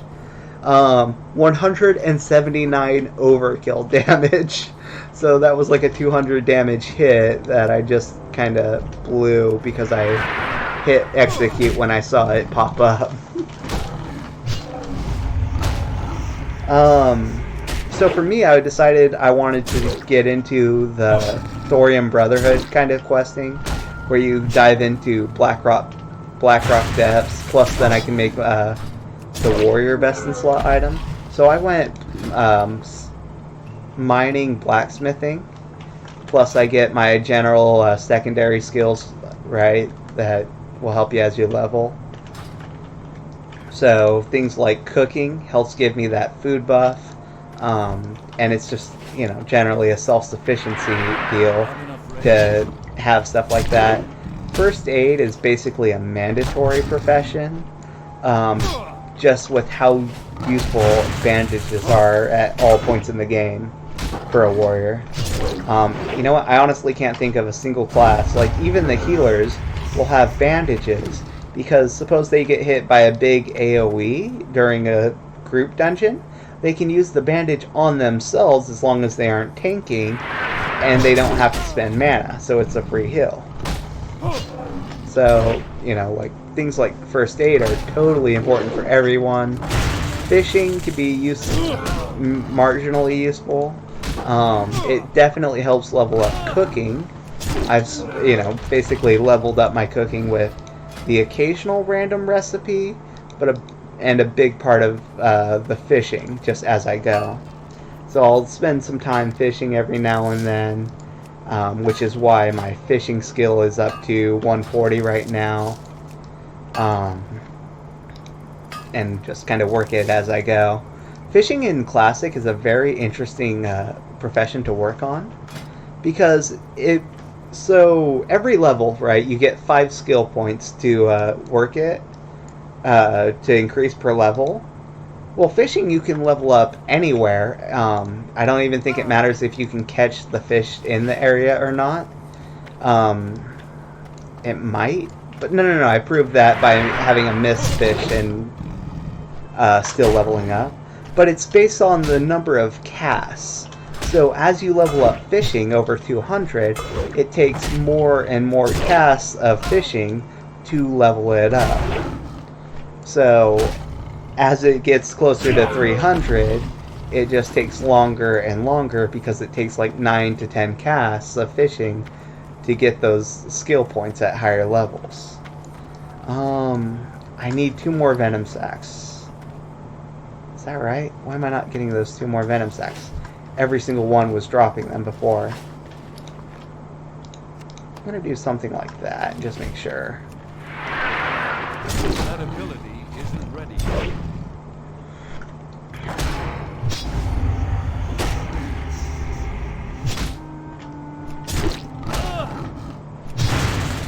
As far as blacksmithing, so blacksmithing as you're leveling it hasn't really been the most useful for me. Like I've gotten the weapon upgrades, which honestly I should make another one now that I think about it. But it's a very minor deal. I mean, the idea is obviously you make mail gear as you go. But I mean, if you actually look at what you can make at low levels, something with 68 armor versus 85 armor and stats, it's something that a lot of professions are only designed for max level for the most part, it seems like. Also, why the heck am I not getting any more Pridewing Venom Sacks? We were getting like 1 every time we killed these guys. And then we get 1 more? Gosh dang it. Game, come on. What are you doing to me here? 1 silver, 86 copper. Clear out some inventory space. Loot everything. Save the most valuable stuff. It's generally how I do it as I go. 48 copper, and I'm pretty sure if I check the auction value is low too, so it's just not worth hanging on to. Not when you can get things like this that just outright sell for 8 silver. Things like these that again sell for 8 silver. Just kind of maximizing my inventory. And again, I didn't get... Man, I was doing so well. Getting those venom sacks. Oh gosh. You know what? Just execute. Just get it in there. Okay, so what could be is it could be like an add-on or interface issue why I'm not getting them. Like they could still all be dropping them, and it could just be an interface bug for whatever reason that it won't loot them. So after I kill this one, I'm actually going to check its inventory and actually find out what it, make sure it doesn't have one. So again, it's set to auto loot, so if I hold shift, right click, I mean, I'll take that, but it's not a venom sack. So who knows, maybe maybe I just had some crazy good drop rate at the start, and the final one will drop after I kill 100 of these. Oh, it could happen. Random, may the odds forever be in your favor. Not enough rage. Okay, let's just keep Battle Shout up. Extra attack power makes a difference. I'm not sure how much of a difference. You know what? I'm gonna just actually start checking each one. I didn't get anything off of that one, which has me a bit concerned. Like, it doesn't exist unless you actually look and see it there. I had this discussion with a group where if you think about how dungeons work, take something like Dead Mines, for instance. Classic dungeon, right? But if you think about it, the dungeon doesn't exist until a group decides to go in there. Sort of like a Schrodinger's cat kind of situation. Because instances are only create themselves once a group enters the instance portal, the instance doesn't really exist until a group decides to go there and enter the instance, right? Until then, it's just the idea of it exists, right? We've all seen the maps for the instances. We've all been in our share. But until you actually step inside, the portal, is just a portal. So it's something that I've thought of while grouping with people, that it's like, just one of those mind benders that makes you think. Okay, so we got our Pridewing Venom Sacks. We still have a quest to go into Charred Vale for our Warrior quest, which is the whole reason we're even out here for the most part. At this point, though, I'm just running straight up. I'm going to run into Stone Talon Mountains. I'm going to get the flight path up here that we can't even see, but, there's a little hut there. We'll check for nodes as we go.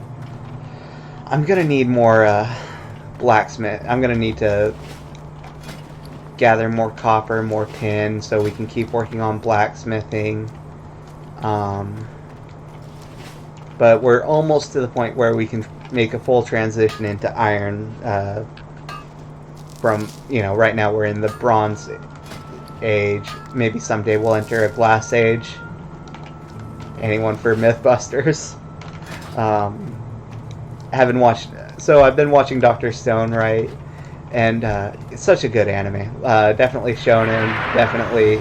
But it's all about rediscovering technology and using the scientific method to progress what tools you currently have available, what you can do. One of the things with Dr. Stone... Oh gosh, I totally lost my train of thought. I was gonna say I was gonna talk about Dr. Stone for a second. Totally lost it. Oh gosh. Oh yeah, Glass Age. This might be a bit of spoilers, right?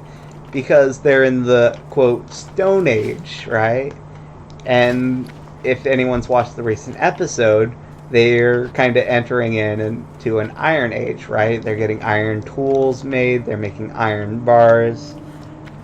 But what's interesting about the modern era is that we've been called the Glass Age. If you think about, like, silicone, right? Where you're turning sand into this highly delicate computer software, we have a very fragile economy, a fragile world that's just building upon all of this glass.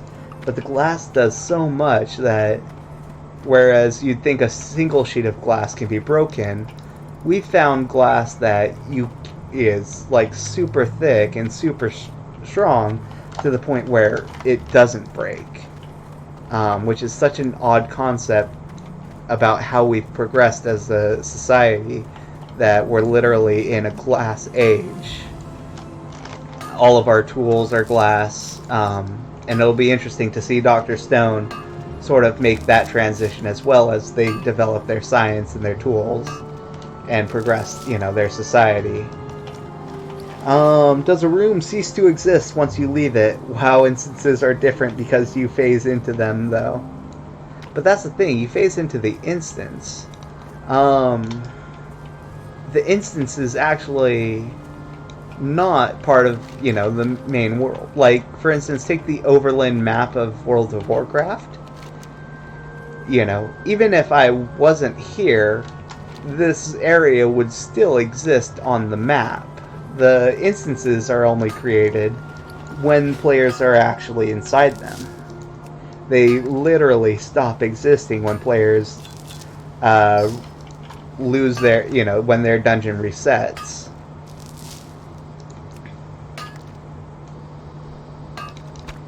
let's go ahead and drop that. Keep one bag inventory slot open. We got a moonstone. I don't even know. I don't have any recipes that use moonstone. I need to go talk to a blacksmithing trainer.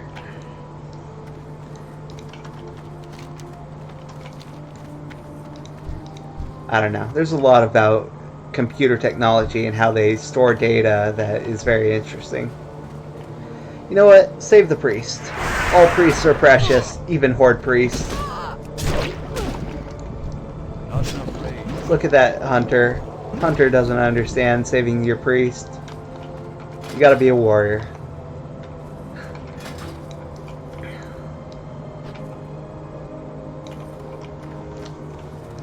As a warrior, priests are gonna save my butt so much as I play and do group content and everything. That it's just important to be mindful of your group mates. Okay, so we're entering the Stone Talon Mountains. One of the interesting things about this area are the Sons of Cenarius. Definitely, I don't know if the male is called the Dryad. I know the females are Dryads, but I'm not sure about the male forms. Also, we have a lot of Treant allies that they summon up. Different druids in the area. Right. And we'll probably get a few quests offered to us while we're here. Journey to the Stone Talon Mountains. I see Faldra's has listened to the forest spirits. Gotta get that Darnassus rep. That's the only way we're gonna be able to ride a Night Saber someday. We're currently entering... Oh wait, no, that's Ironforge. Let's look at Darnassus. Darnassus we've gotten up to Honored, but it's a long way to Exalted. Centaur, yeah, that's the word, right? I mean, technically a centaur is just a human body on a horse, whereas the dryads are like human, or I guess in this case, night elves, night elf bodies on deer or stags. I don't know if centaur is technically right, since it's a different type of animal, whereas centaur I think refers strictly to horses. And I know for a fact that there are centaurs in the game, so I'm going to stick with dryads for now. But I don't know if that's right. Reclaiming the Charred Veil. We're going there anyway. It's going to be a higher level area for us, but we're planning on doing it anyway. So I might as well. Though, if I don't find a vendor... Here's the Hippogriff Master, right? And here's the thing, there are many less flight paths in Classic than in current WoW. So each flight path is sort of precious in that it covers a vast area. Like, just flying from Astenar to Stone Talon Peaks, we would have to walk all the way through that area. Which makes getting your mount at level 40 so important for traveling like that. And just as you go along, you know, I'll eventually need to go Feathermoon. From Feathermoon, I think the closest area will be Nigel's Point. So from Nigel's Point, you'd have to travel all the way through Desolace to Feralis. From Feralis, you follow this path through the Twin Colossals. You either wait for the boat or you just swim across the channel to Feathermoon, and then you get a flight path in Feathermoon. There's another one at the edge of the lower wilds to Thousand Needles, and you know, like, it's just vast territories that you have to traverse. From Thousand Needles, if I can zoom out, then there's Gadget Zan. And then the Tenaris, you have to run all the way through Tenaris into Ngoro, all the way up to Marshall's Refuge. So I'm looking forward to those travels, and I hope to have a mount for them. I am listening. Oh, we have a vendor. Hallelujah. Sell the junk.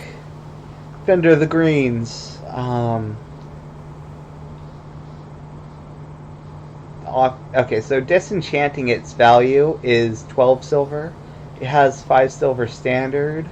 I might need to get enchanting on the bank alt just so I can send the greens to them and, disenchant them. If I tried to just auction the item, I might be able to get upwards of 30 silver. Although that's highly dependent if any hunters even care about buying a level 18 green.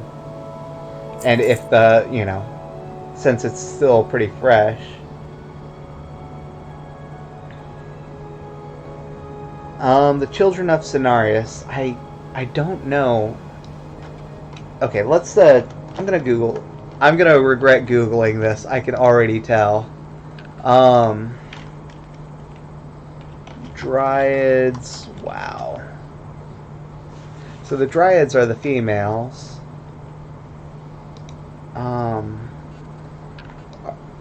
Are the daughters of Cenarius. So what are... Okay, so note, I say Night Elf, but they... I believe in the Well of Eternity they go over that Malfurion was the first druid because he actually wanted to learn how to... what Cenarius' magic was all about. But the Dryads and the... at least some of the first Dryads were just night elves that wanted to that wanted to be a part of the forest. So they're the ones who sort of merged with the forest and were changed into like the Dryads. But the children of Cenarius. Let's see what this says. One of his actual more elemental beings. Cenarian? No, wait, Cenarian? I did not know Cenarian was... Wait.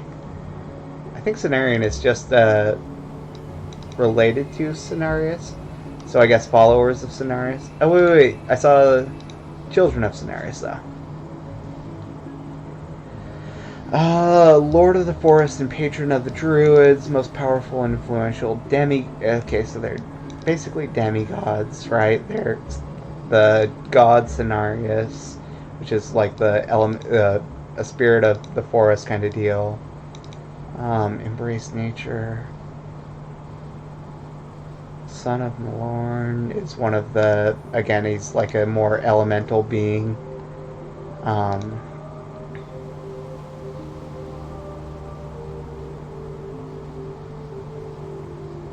I don't know. Also, I should check... Oh gosh, I'm an idiot! I thought I was reading this with chat.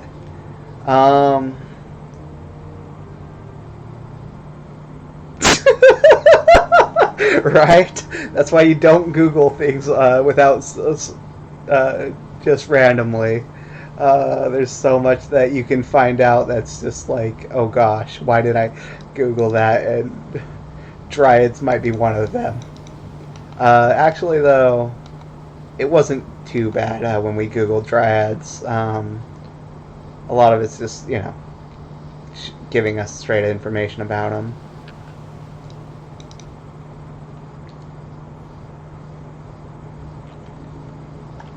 Anyways, I've wasted way too much time. Back to the game.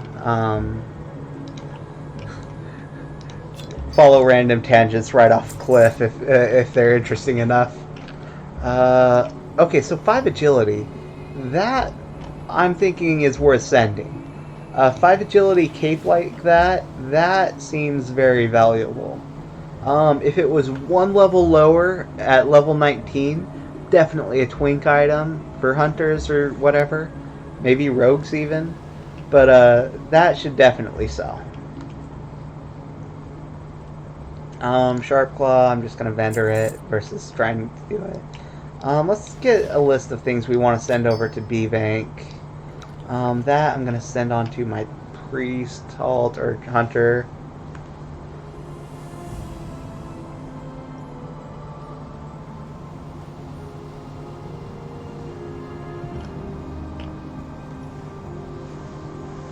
They could the dryads could be actual daughters. I'm not sure what the because I know in the Well of Eternity books they literally talk. Malfurion literally talks to Cenarius about becoming the first druid and learning all of the magic. Okay, there's one free inventory slot just by combining the items. So we're getting a lot of gems and stuff that we don't really have recipes for. I'll hang on to the jade, but I know for a fact we have both of those. Actually, I know for a fact we have both of those in there. I might as well just hang on to the moonstone. But we have 7 shadow gem, 7 tiger's eye, and 4 malachite. And there's just like, oop, come on. I'm gonna drag that over.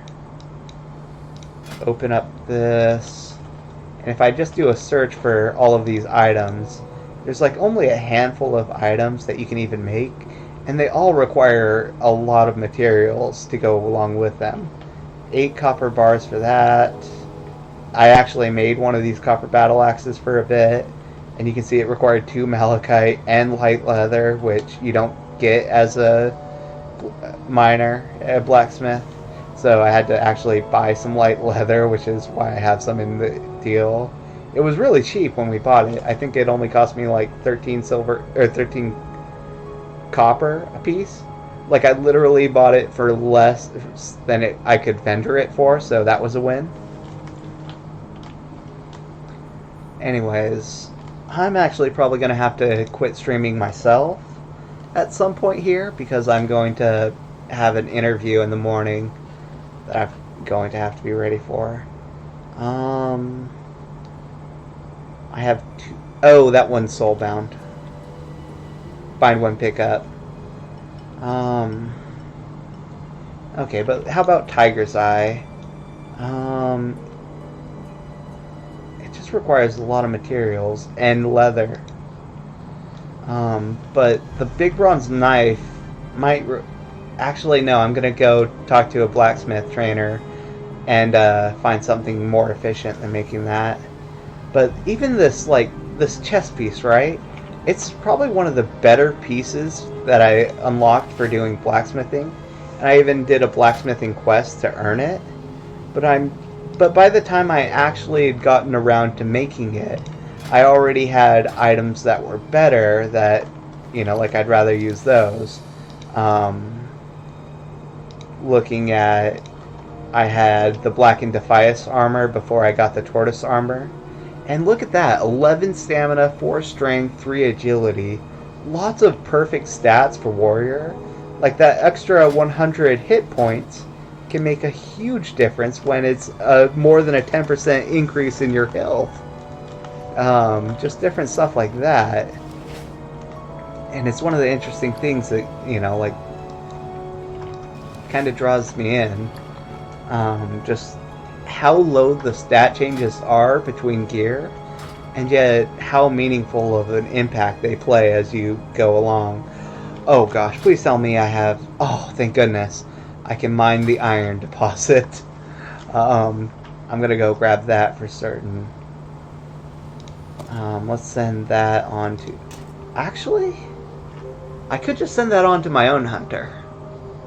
I don't want to I can so easily altaholic where I work on all of the different alts all at the same time, but I really want to get one character up to max level because of how much of a time commitment it is.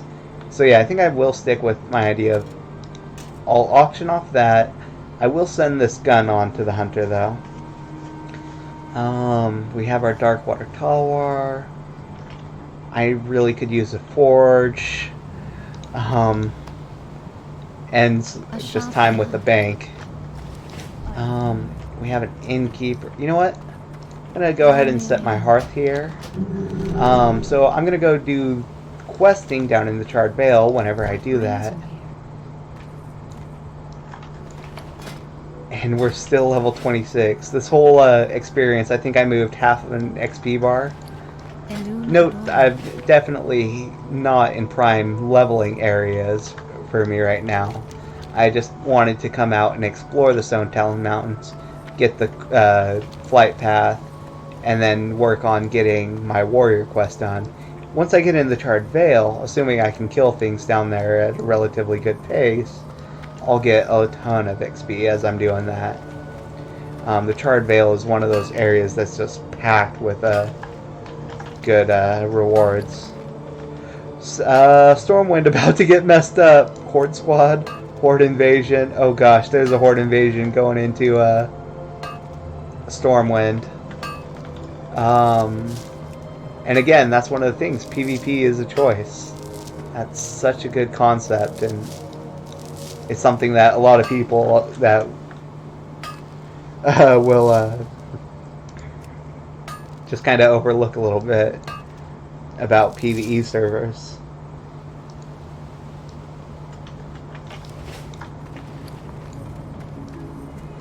Night sleep is important even when you're streaming. I bet, especially if you've been doing it for a long time, and the urge to just keep going can be a little strong.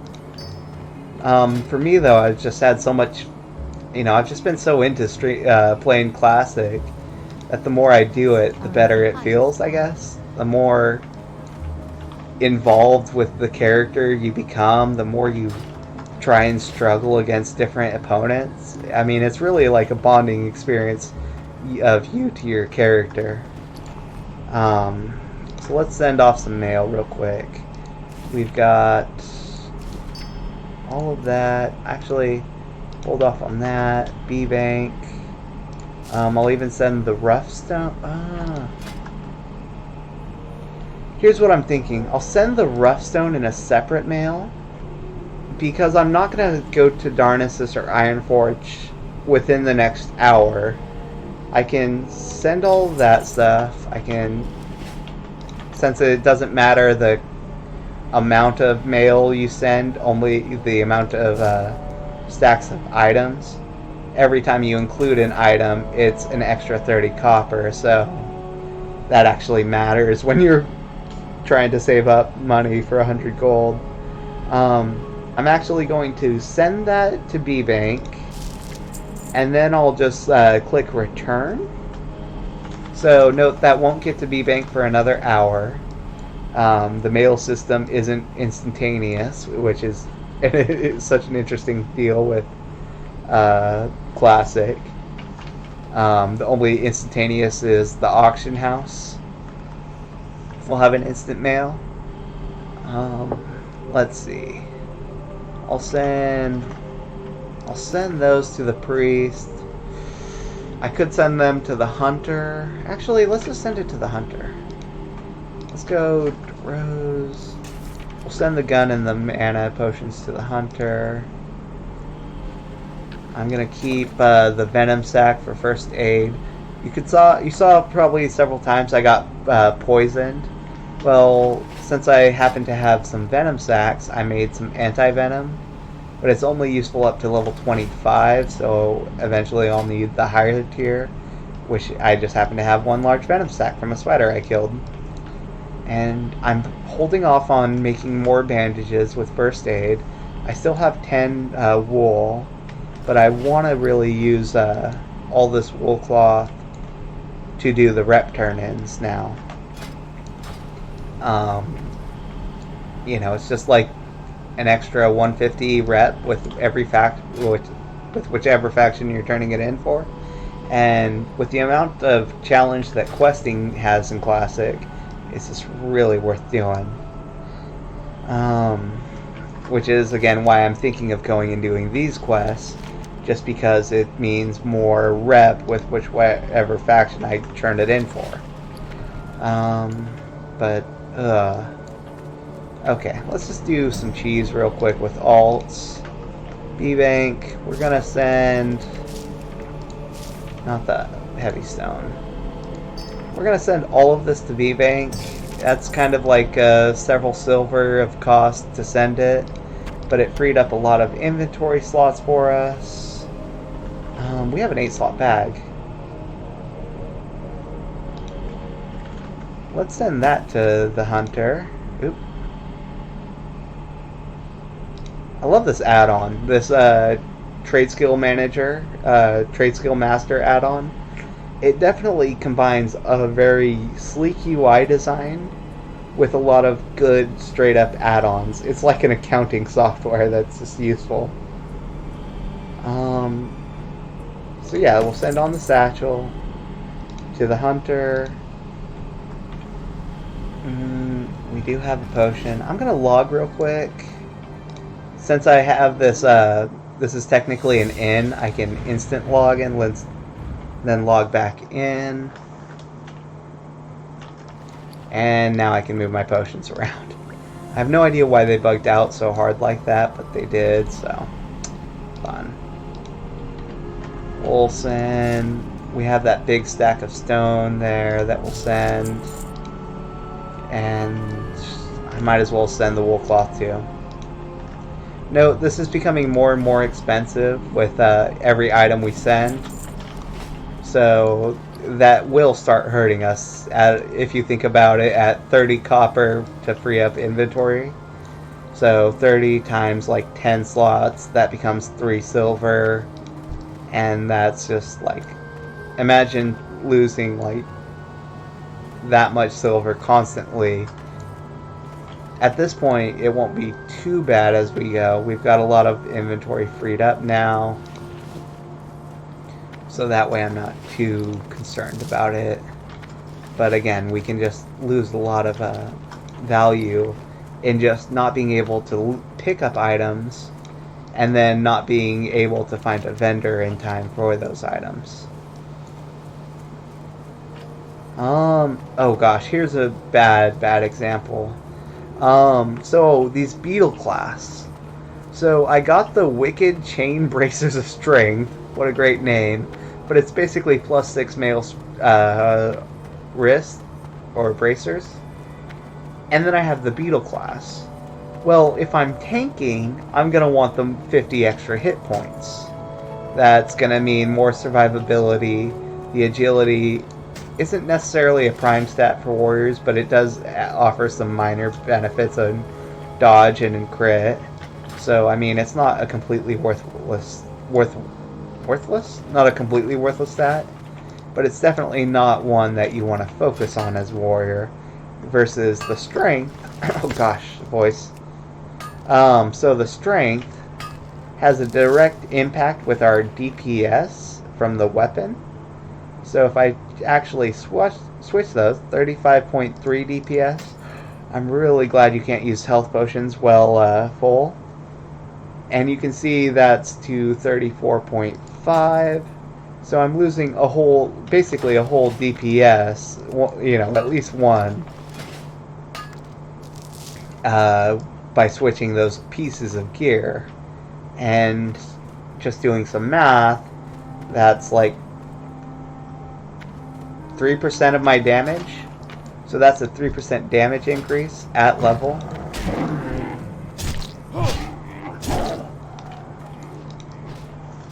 Even just one hit like that can make a huge difference for people. Because my hits are so slow and big, I did like a... Oh gosh, I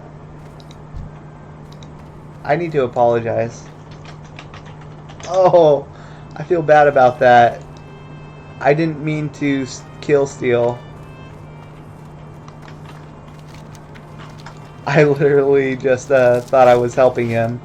But I saw as soon as I got the XP, I figured out, or I realized that must have mean I got the first hit in on the creature. So I got the first hit, so all the XP and loot went to me. So he killed it just for my sake, I guess. I feel bad about that. It's, basically such a frustrating thing is when you have to spend so much of your time on every kill. Each kill can definitely feel pretty precious. Okay, so honestly, I'm pretty sure that's just a horde questing area, where their horde quests will take them up there. But I have this issue here. If I went and did all these quests, it wouldn't take me that long, right? But it would definitely slow me down. And I think at this point, I'd lose more time going to do these quests, whereas I'd get less XP rewards. And yeah, they're green mobs. Ugh. I don't know. Also, it's only like 10:30 right now for me, but I know for other people it can be much later. Okay. Well, I think what I'm going to do is I'm going to go work on these quests. That's like 20 mobs to kill. It won't take that long. And then I'm going to plan on hearthing and logging out. Then when I come back, I'll have some rested XP. I'll go work on the Charred Veil quest. I'll get level 27 while doing these quests. Then I'll go to the Charred Veil. I'm going to have to kill a ton of harpies. Plus, for the fire-hardened mail, I need the 12 of the charred horns.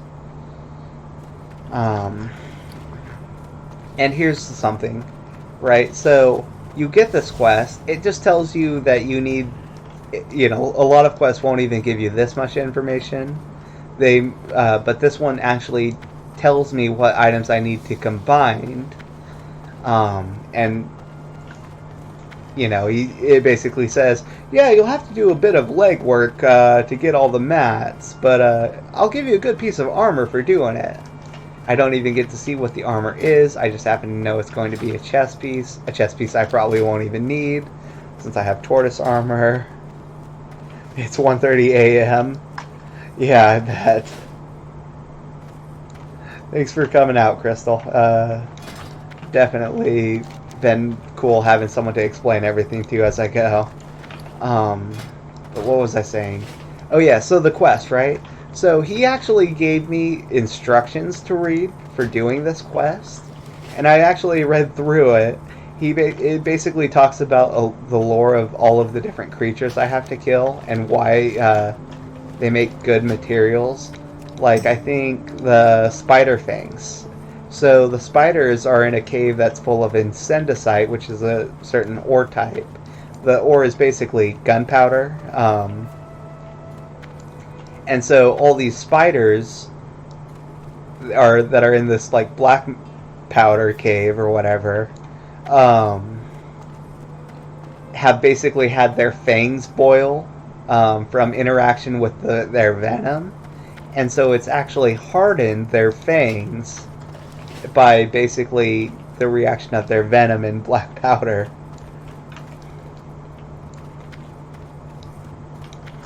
So it's definitely a very interesting piece, learning all of this information about, just random background lore. But it also tells you where you have to go, why you have to kill them, and what you're looking for. So in this Charred Veil, we're going to be hunting down Chimera that reside in the Charred Veil.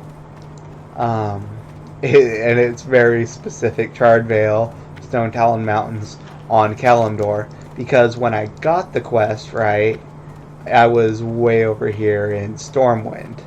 So I got the quest way over here, and they had to really be specific just because of how far you have to go to do it. Pounded flat and properly treated, they become extremely resilient to physical stress. So we need to go to the Charred Veil and get the horns.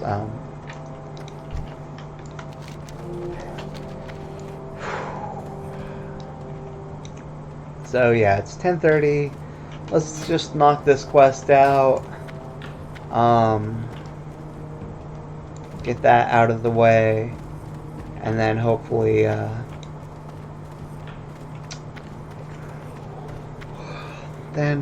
we can log off, have a good night's sleep, maybe start a new job soon.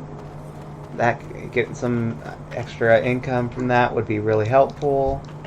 Would help pay off a lot of bills and such. Gotta love life. Gotta live life. Okay, so note these guys are gray, so yeah, I won't get XP for the kills, but the kills are gonna go really quick. You just do so much more damage against weaker targets that don't have defense rating.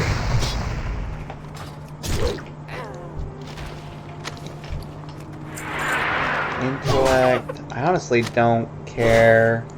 It's only worth 30 copper, but if I see someone, I'll cast it on them, why not?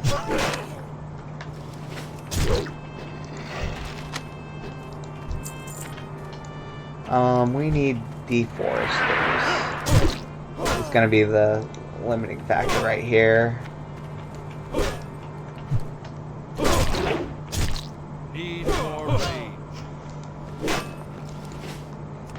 So again, I probably could have just killed these guys off before going up to Stone Talon Peak.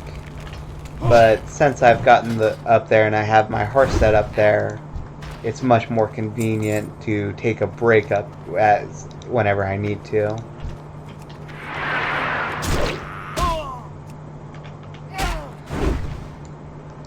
And I can run through the area since I don't have to worry about killing anything along the way. What on earth? Why are we getting so many scrolls of intellect? I wonder. Maybe mobs have a higher drop rate for those in Classic. Who knows? Who knows?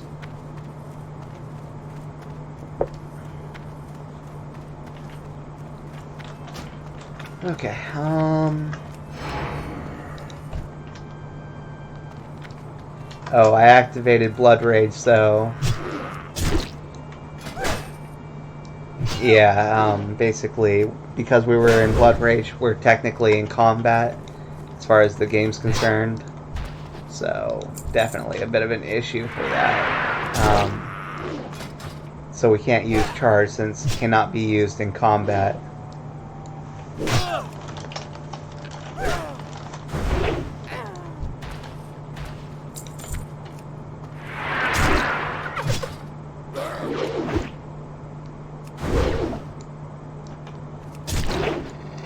Nice hits, nice hits. We got the miss on our auto attack, but we were able to overpower because it missed. Or I guess they dodged. Is only usable after the target dodges. That ran for the kill. Not ready yet. Did we not get the blueprints from the one, I guess manager we killed? Oh gosh. XT9. Okay, I guess we're taking on XT9.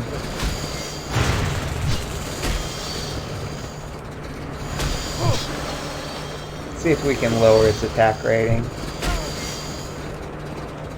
I'm pretty sure I'm going to have to kill XT9 for one of the next quests. So I'm probably going to regret just killing it now instead of just running away. Yeah. Kind of feel like an idiot when that comes to bite me in the butt.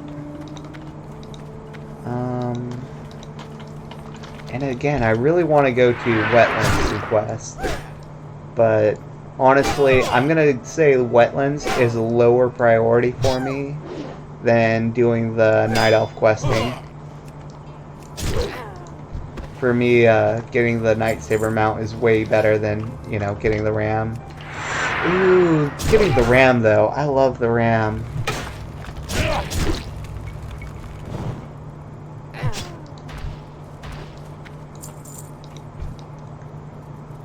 And I really want to ride the ram, I guess. We have several deforesters here, so this seems like a good area. Grinding some guys out. Could use a bit of rage. That way I can just bleed into these guys.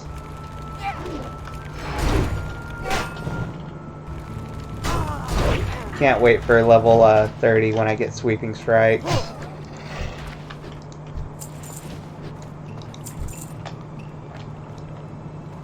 Come on, I'm not in combat.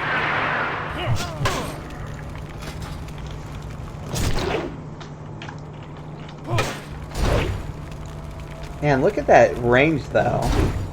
It's hitting both of those targets. That's from way further than I can auto-attack the guy.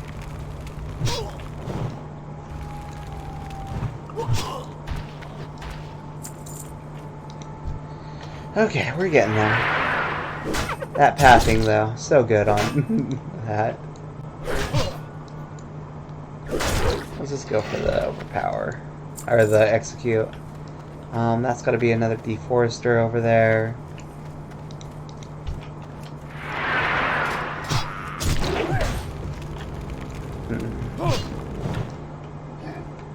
Levels make such a difference in this game, it's crazy.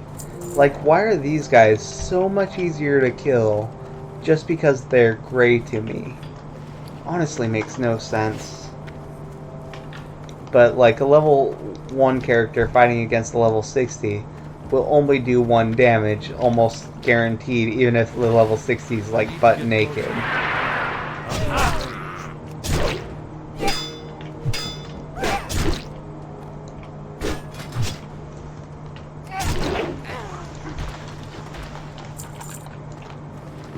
Whatever, we're getting a lot of copper, we're finding more tin veins. I'm so tempted to give Lorenzo's orders another shot.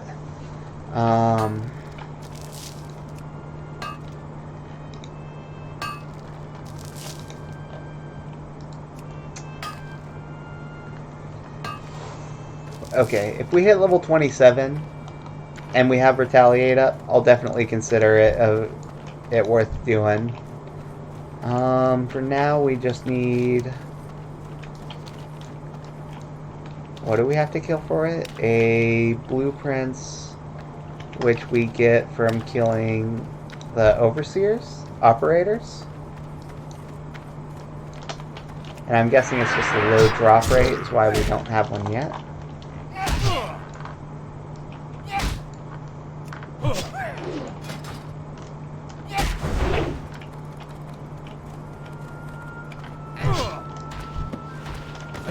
There we go. We got a copy of the blueprints.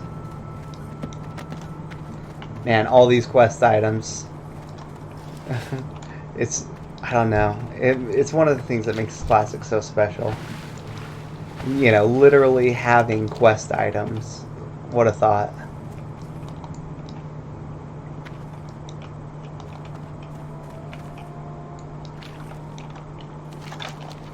Let me check my stream health real quick. Really solid.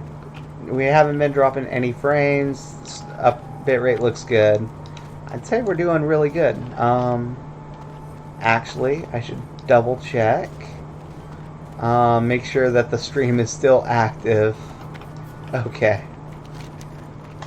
It wouldn't be the first time I stopped paying attention for a second and the stream basically cut off because of bitrate or something.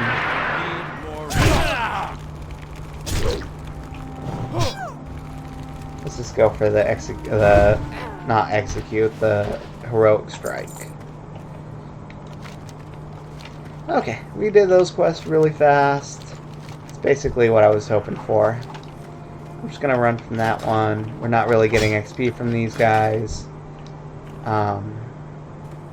Hardly any XP, I guess. Be better. We have retaliation on cooldown or off cooldown. Yeah, if it was on off cooldown, so we can use it, and then it would be on cooldown while it's unable to be used.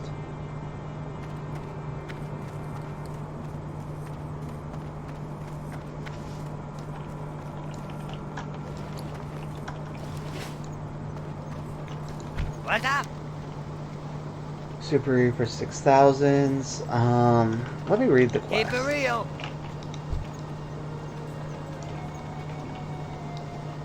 Trev the Humble. Terrible what the venture company has done here. What were they thinking? Goblin Company hiring a gnome. Lucky for me, Super Flutter Valve knows a genius when he sees one. Hired me just after I'd been kicked out. Tells me they built some enormous wood cutting machine but wants me to steal the plans for him. Fortunately, Jorenzo wants. Okay, so I'm guessing Jorenzo is the gnome in question. Wants me dead on sight. Maybe you could steal the plans for me. Yo! I'm eager to impress the new boss. Okay, so he's part Time is of the money, Steam friend. Whittle cartel now. I'm guessing he used to be part of the venture venture company. Hey, is that what I think it is? Great. Now let's see it. How am I supposed to understand that stuff? Can't figure out the way gnomes think. Let me tell you. I'm surprised they could build the wheel, let alone those flying machines they like so much. Further instructions. The envelope has all the information I was able to snatch as they booted me out the door. Yada yada yada, technical things. Oh, and of course the Super Reaper 6000 blueprints. Has taken up residence in Ratchet in the Barrens. Shouldn't have much trouble finding him. He's a little green fellow. So, I'm pretty sure this is a RFK quest line.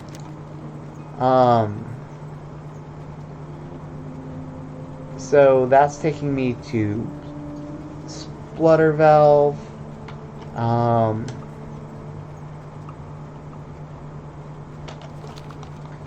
And I think that might take me along to RFK, if I'm not mistaken. So, sort of leading me towards another quest dungeon. And there's so many like that where, you just... For me, a lot of Stone Talon Mountains is, despite doing the quest before, and it's still... There's so many areas of this game that I don't know anything about. At least that's what it feels like.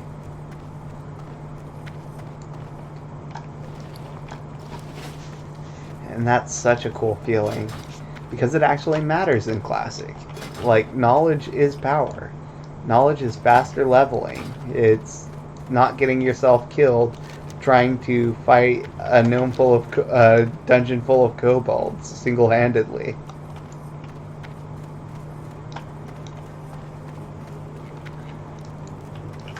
Also, we got our first rep with the Steam Whittle cartel. So, bam. You can see our deal with Ratchet is a bit higher. Definitely cool. Thanks so much, Thanks so much for your help, Link. You're actually back just in time. I think I've got the perfect plan. Explosives. No, that's not the plan. But it's part of the plan. See, I've been using high explosives. Don't worry. They're not as dangerous as everyone thinks. To scare the goblins back a bit. I can hurt them pretty good with a few key detonations. Okay, so he's got 2 quests. He's got an old colleague. Is my most advanced version to date, but we'll need a special potion for it to work. I'm thinking we might as well get the good stuff, since this mission could be your last. And for that, we're going to need some potent explosives. It's basically nitroglycerin, but nitromyrglyceronium. Oh gosh. The only person who can make NG5 is an old friend of mine, Lomac Gearstrip. Look for him in Tinkertown. You'll talk him into making us some NG5. Off and away. Okay, so he wants me. That's the second quest he's given me, telling me to go to Ironforge, to go to Tinkertown, and he'll probably have another quest for Nomer again. A scroll from Marn. Okay, now the remote detonation part of my plan. Oh, I haven't explained that yet, have I? Okay, so the short of it is this. With a little magic, I can make it so the explosives go off while you're not around. I'm putting together a device that'll allow you to push just one button and have the NG5 explode when you're ready. Okay, now for the remote detonation part of my plan. Oh, I see. Okay, so he's given us one quest to go get nitroglycerin, another quest so we can blow it up without us dying. With a little magic, I can make it so the explosives go off while you're not around. I'm putting together a device that'll allow you to push just one button and have the NG5 explode when you're ready.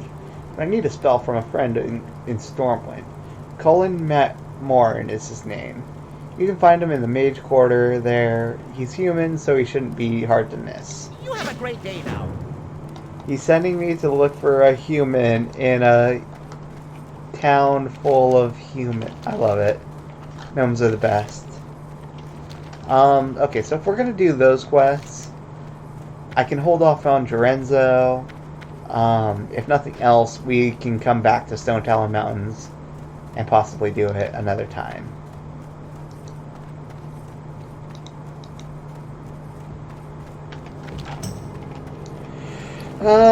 You know what? Now would be a good time. I'm gonna just Hearth, and I'm actually gonna do more than just Hearth.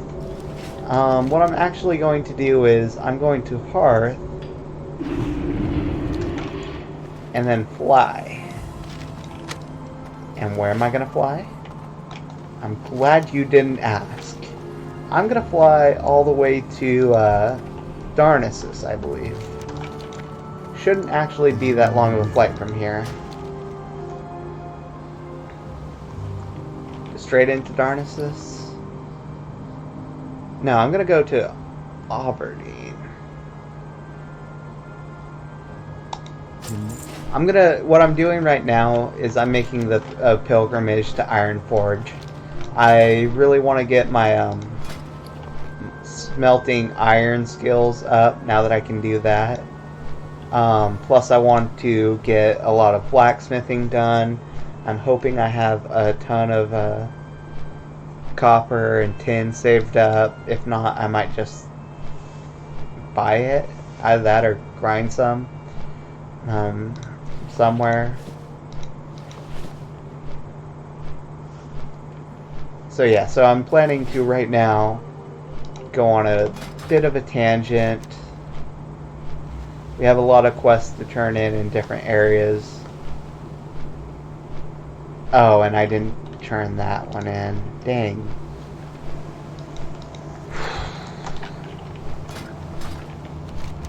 Dang. We have so many good quests to us right now. It's really kind of amazing just how many quests we have. Okay, here we go. So this is the whole reason I wanted to do wetlands at the high end of level 20s up to level 30. Because once we hit level 30, we can start grabbing those elite quests. So I think I'm just going to keep it like this. I'm going to keep questing in Stone Talon. Yeah, it's not even efficient. I'm not even going to pretend it's a little efficient doing it this way. But I'm just going to do it.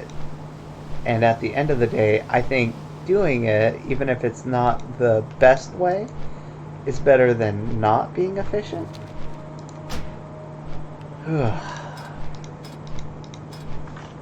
I've got to set some new rules for Questy. Map options. I could just basically go 10.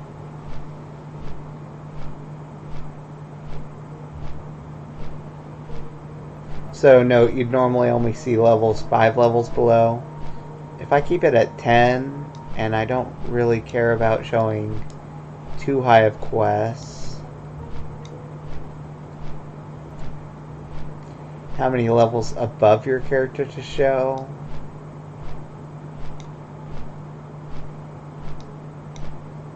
I might actually limit the upper level more so than the lower level.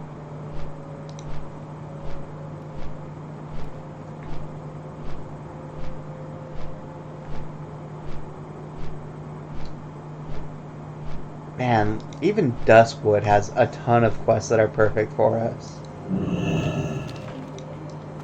Okay, let's go hop on a boat.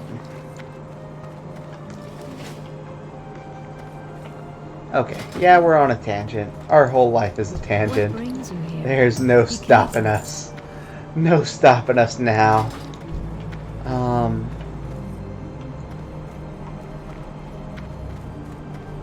Yeah, so note that's the vote to Ruthern Village, at the base of Teldrassil. You can't even see Ruthern Village.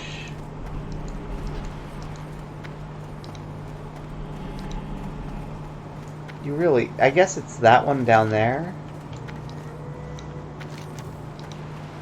Yeah, it'd have to be one of these areas down here at the base of the tree. Because those are the only areas that actually have something there. But anyways, we want to take the boat back to the wetlands. We're doing our cross-continental voyage again. And again, this voyage is so much easier now that we have the flight pass set up. This really isn't that big of a deal. And we can always just hearth once we're done with all of this.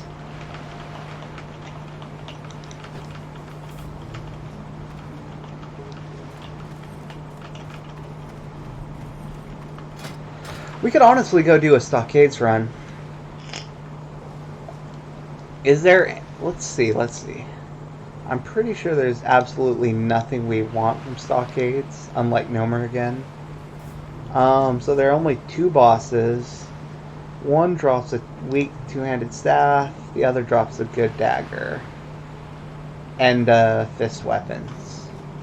Chance on hit, pummel the target for 4 damage, and interrupt the spell being cast for 5 seconds.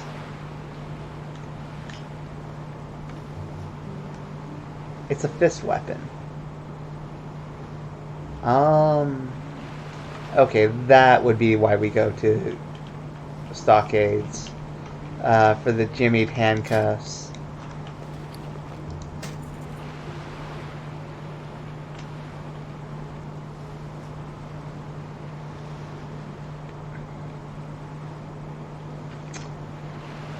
I honestly don't need it.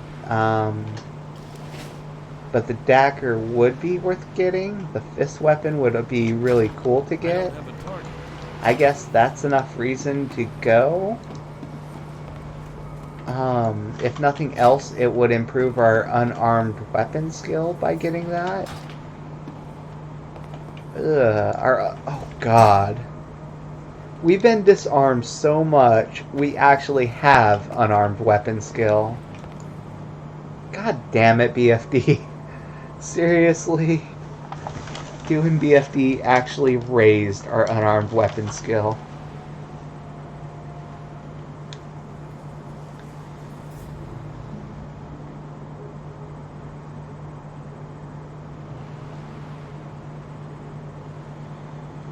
Okay.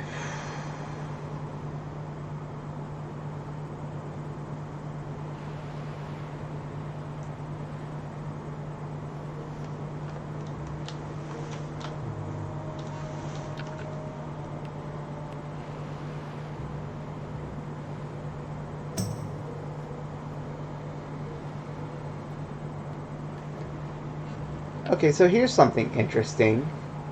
So I was just looking at my phone for a second while waiting for the boat.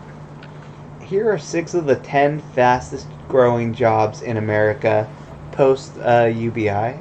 So if you haven't heard of UBI or the Freedom Dividend, this is something that I'm hugely in favor of. I'm a big Andrew Yang supporter. I get that it's not a perfect solution, but it's a better solution, I think, than raising the minimum wage to $15. So, assuming everyone's income starts at $12,000 per year, right? So, assuming you get $1,000 a month. So, everyone's income starts at $12K. Then jobs like these become much more, much better possibilities. So, the jobs that are listed here, are basically low-end jobs right now, but I mean they become really decent when you don't necessarily need to worry about what minimum wage has traditionally been, because ideally, you know, What do you minimum UBI. Make sure that no job is truly you know, any job is additional income on top of what you already receive. So looking at it that way, yeah, these are not glorious Need help? jobs by any means. They aren't the big money makers that like software development is, but a personal care aide, um, you know, where you're helping care for people who need extra assistance, food preparers, home health aide, cooks, waiters, and janitors are the ones they have listed here. Basically, you know, like right now, waiters make their living off of tips and such. So if you had a UBI, oh gosh, I just made this political deal, didn't I? Um, you know, being a waiter means that you're not stressed as much. You make over 20K. That means you make over 20K a year, assuming, you know, like, and that's such a brings you so much closer to being able to live normally in America. Um, and it means that if you have UBI, oh gosh, what did I just do? I started talking political. Um, it means you can basically decide for yourself what you want to be doing. Um, you know, maybe that's okay for some people, but it's Good just day not to enough you. money, and you know, for See their you later. family. But then maybe with UBI, that becomes a lot easier to handle part time, or you know, like even just small, Go with honor, friend. like less glamorous jobs, right? You know, hardworking jobs become real possibilities in a post UBI economy where you don't, where if you lose your job because it's a stressful, hardworking environment right now, it's game over for you. Like it means you have no income. But in with UBI, I don't know, so much becomes better. Even those crappy jobs, how many more people would be willing to take something like that if they know that they will receive an additional $1,000 on top of whatever they're doing? You know, how many more people would go and shop at restaurants and enjoy restaurants if they had that extra money for, you know, their basic needs already taken care of? Be careful. I don't know. It's definitely not a perfect solution, but it's not Hello. a horrible solution, I guess. See you around. Is one way of looking at it. It makes less prosperous. It makes our current bad solutions better solutions. Anyways, random Twitter. We're coming up into an election year, so I'm sure lots of this stuff will be popping up as we go and go. And again, I'm highly in favor of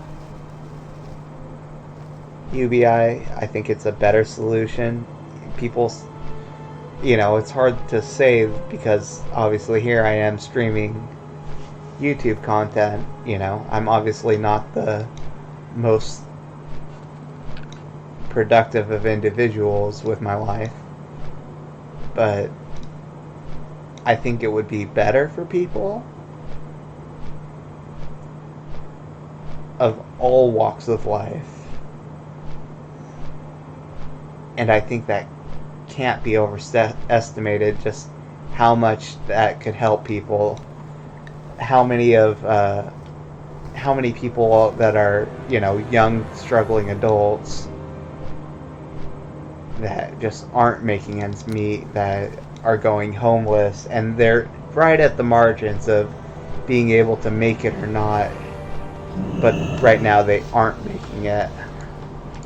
No. Anyways, that's my rant about UBI. Don't murder me, please. I want to live. I'll be good, I promise. I won't bring up the UBIs.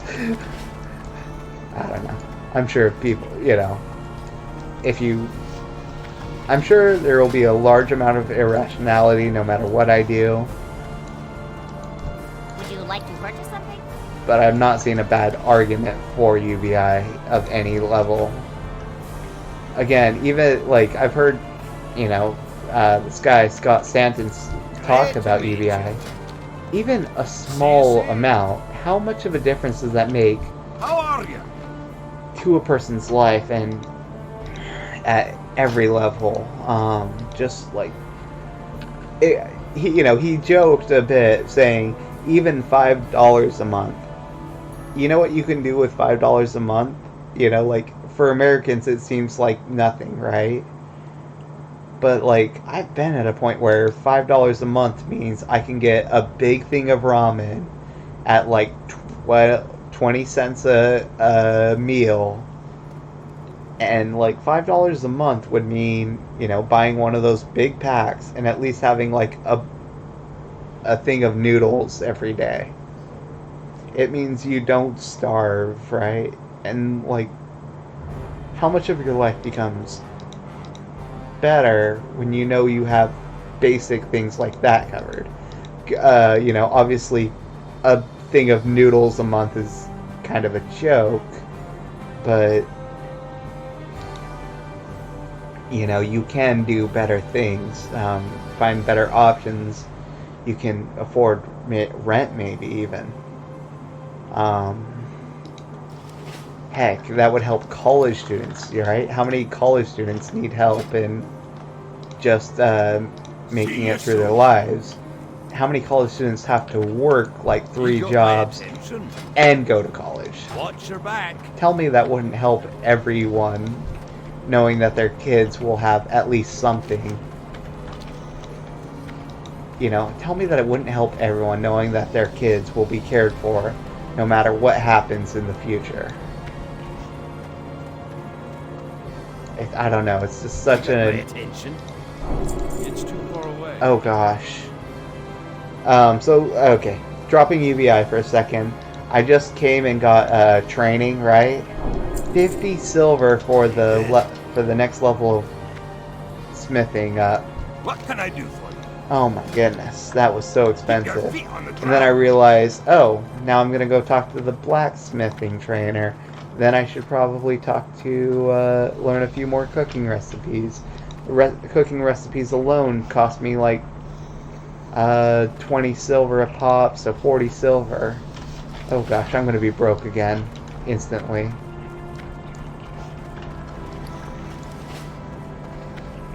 Ah, the Alliance Cloth Quartermaster. This is why we How are you? need the wool.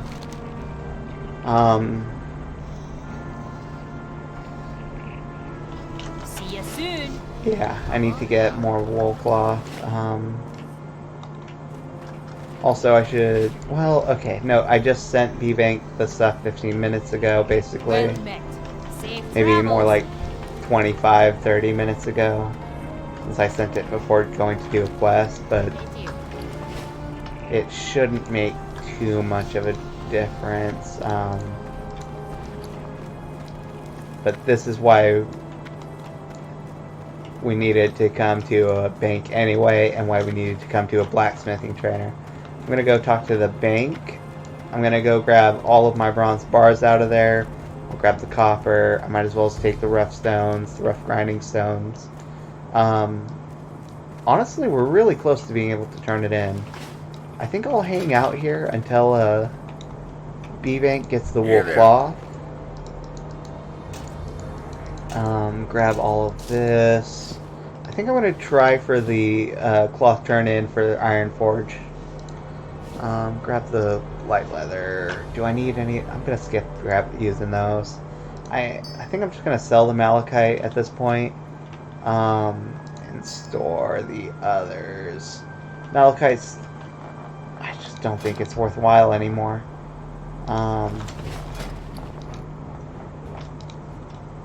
Yeah, I can try making green items, but that's such a waste of copper that there's no point to it. So, and then I'm almost certain it's not worth that auctioning those either. So I need to get wool cloth sent back. And then I mailed the jade and the moonstone as well. Let's do a quick scan of the bank. Okay. So note, I have not won a single silk pack yet. At least not one that I didn't just buy outright.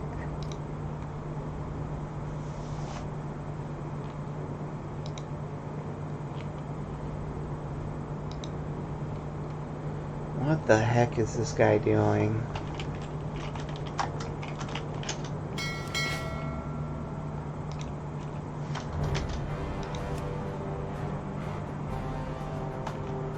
And again, not logged in at all.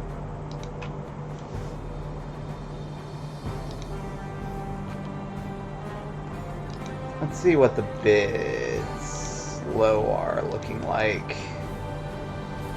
What on earth is this guy doing? I think I might just blacklist them. Like, they're obviously market manipulating somehow about something. But it's such a weird deal that I'm like, what on earth are they hoping for?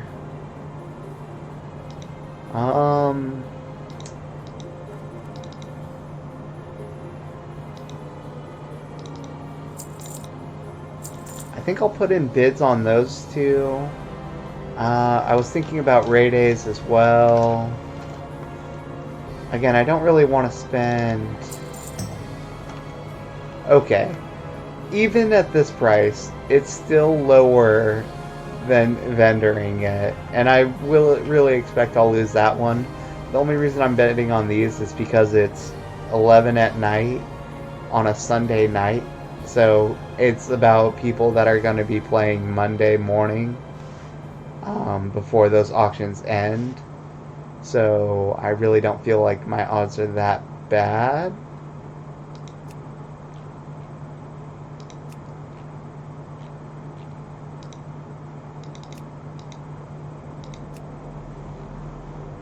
Right, and then there's not really anything in this range that's gonna end soon. Maybe this one? Just kind of placing my bids, trying to see if I get any winners. Since again, there's no loss even if I lose out, even if I don't win the auction. For me, there's no reason not to bid on these.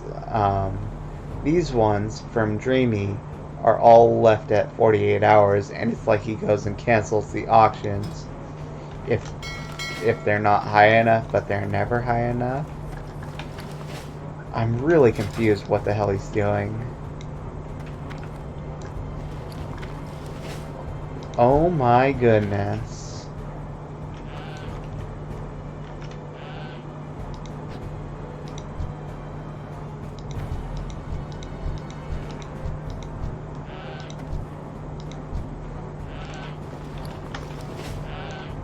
We have mounts, boys.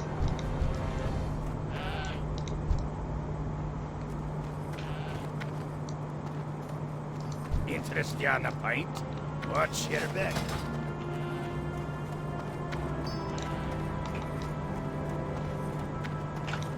People have mounts. As we go, there's going to be a lot of people doing that.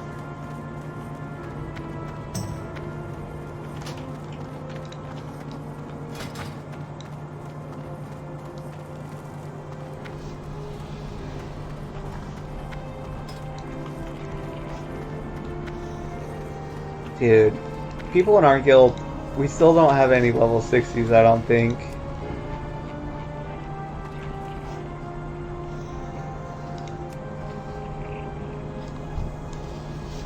Where am I on here? I'm probably just a member. Okay, let's talk to our blacksmithing trainer. How are you? Train me!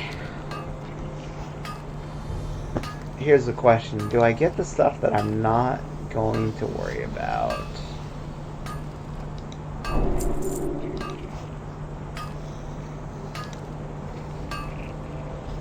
I mean, do I really care at all? I mean, look at the cost of that, right? 10 silver, 12 silver, 14, another, I could spend so much money on things that I don't intend to use for leveling. I think I might start skipping my, recipes. Obviously, I grabbed the cooking recipes because I'm planning to level up with fishing. And so, because these are both level 175, I'm assuming you'll catch them in probably similar areas. At least at similar level ranges.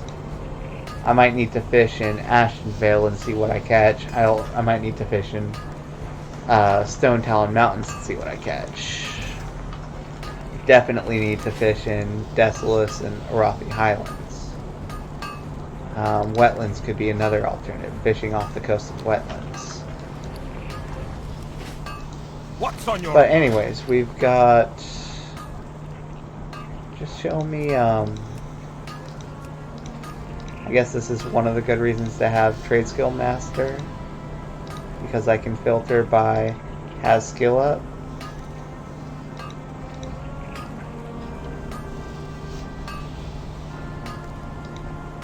Can I not do that with normal UI?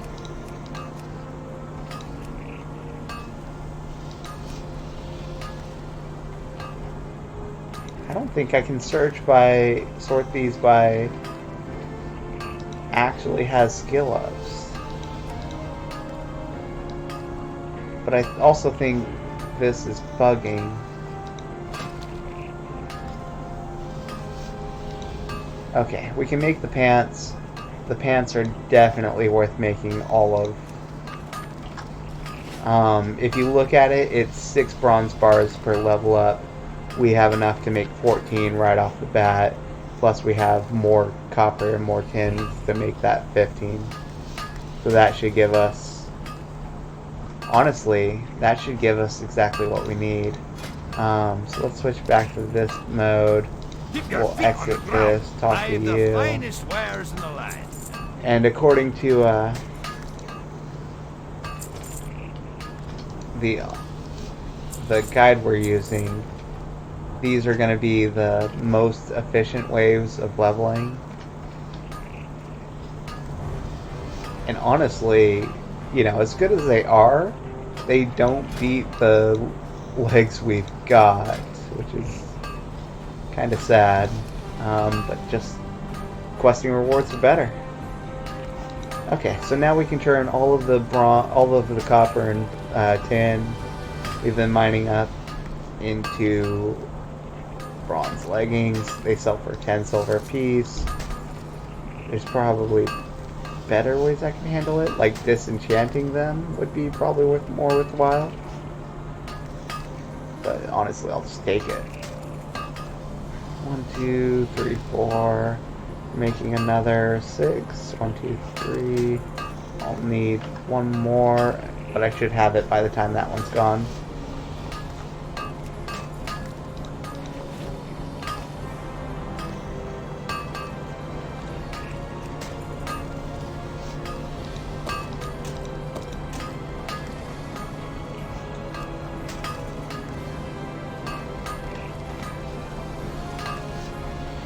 And I can always smelt more bronze,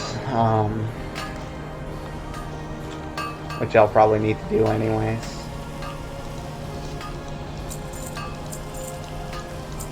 Let's go ahead and just vendor all of those. Look at all that money we're making off of just this bad recipe.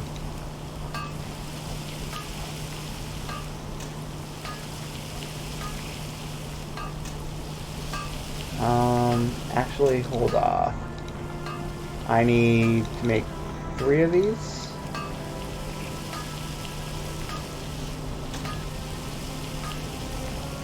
Wait. Oh, that was enough.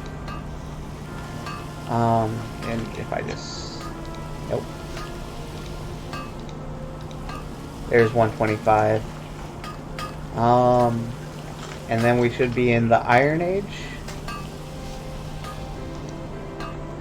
Safe travels. So now if I talk to my What can I expert do? blacksmith, train me, look at all the different stuff we can make. But again, is it anything that I want to make? And I think that's the more important question right now. I'll grab that. Here we go. Heavy grinding stone. Heavy sharpening stone.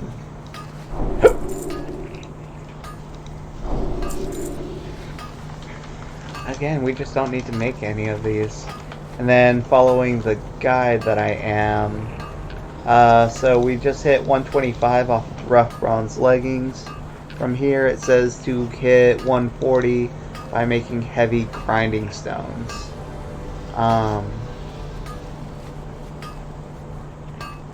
Okay, so note.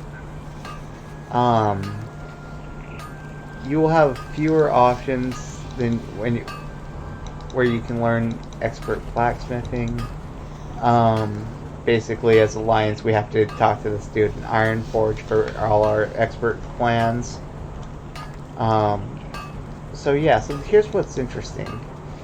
So the guide for blacksmithing tells me to use 105 heavy stones to get from 125 to 140, and then to get from 140 to 150 by using another 50 bronze bars and 20 coarse grinding stones. Then I need like 5 gold bars, and I'll probably do something else if I don't get gold.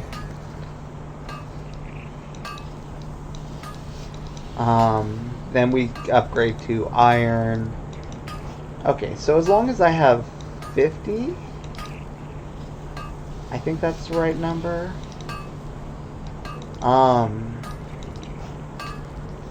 Also, I'm supposed to have 20 coarse grinding stone. I don't think I'm worried about that so much. But okay, so let's try and hold on to 50 bronze bars, right, is what it says. What the guide says. So if I make 50 of these, of the bronze,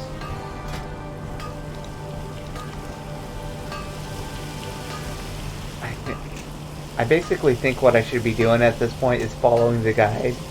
And then if I have materials that exceed what the guide says I'll need, then I can use it for experimenting and seeing how much levels we can get out of different things. So for now, while I'm still under what the guide recommends, I should try for as much bronze as we can to just hang on to.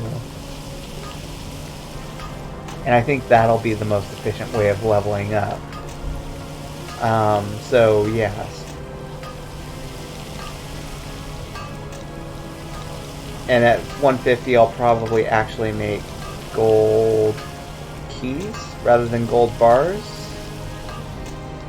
Note, if it's anything like the last level that we were using gold, or that we were leveling up silver at, I'm going to assume that the thing will just be undervalued. Honestly, I should probably check what silver rods and golden rods are going for now. It's been like another few days, and so a lot can change as more and more people level up, especially if the first people who bought out silver rods realized how undervalued they were being. And if I had the money and the time investment, I probably would have just bought them all up and then, relisted them. Since they were at such an undervalued amount. And that's just based off of how people will level up.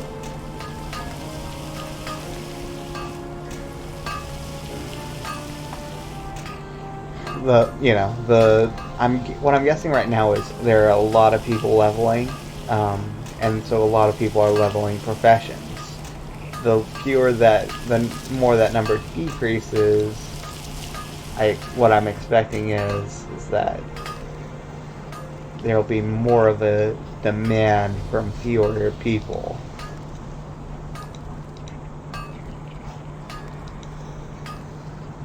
That dagger really is pretty cool for rogues. But again, there should be... Any twink will have a much better weapon. Any leveling might not have something better. Why not? I'll train the pearl-handed dagger.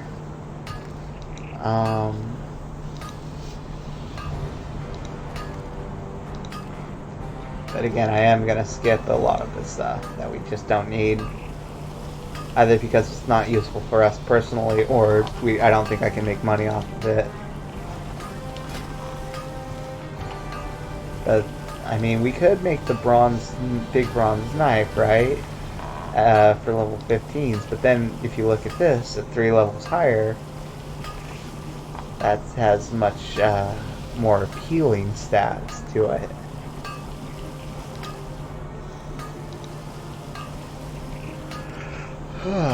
The main thing is it also gives us another rare resource we know we can use if we ever need to. Okay, so what am I thinking right now? Stockpiling. I'm thinking I'll stockpile everything that's in the guide.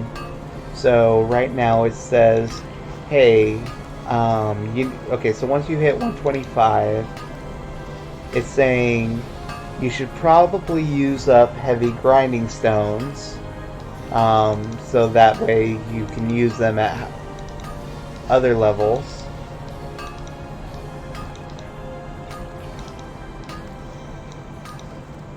Up to 150 if heavy stone is cheap.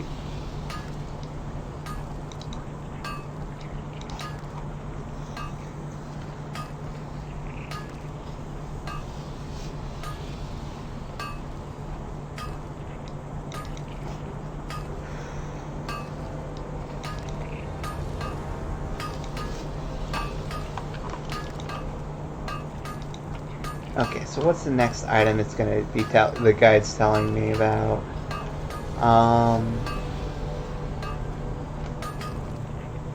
So it says to make heavy grinding stones, and I can literally do that all the way up to 150. I kind of need to check how much heavy stones are going for, but I doubt that they'll be too useful. 4 weapon damage. Requires level 15. So check that out. We can barely do that, but that's like a 50% increase at the low end of damage. Almost. Wait, no, it's only 4. Almost a 50% damage increase on every hit. But, again, it says to go for the... I could see making a few coarse grinding, heavy sharpening stones. At 1-to-1, it's definitely better. But again, our main goal with this is to hit 150 as cheaply as possible. I think it said golden rod. Yeah.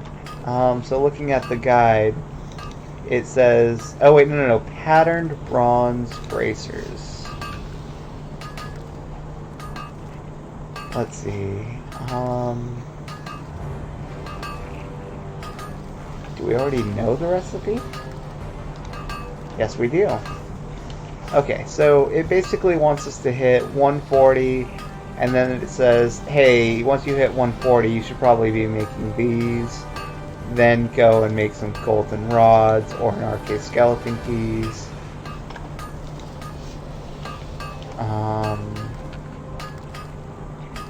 And then it has the some iron pieces listed for us from 150 on.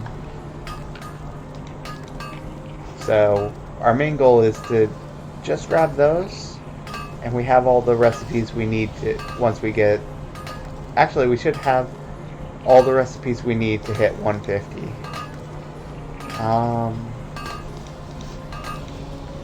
Then at 150 we can grab these.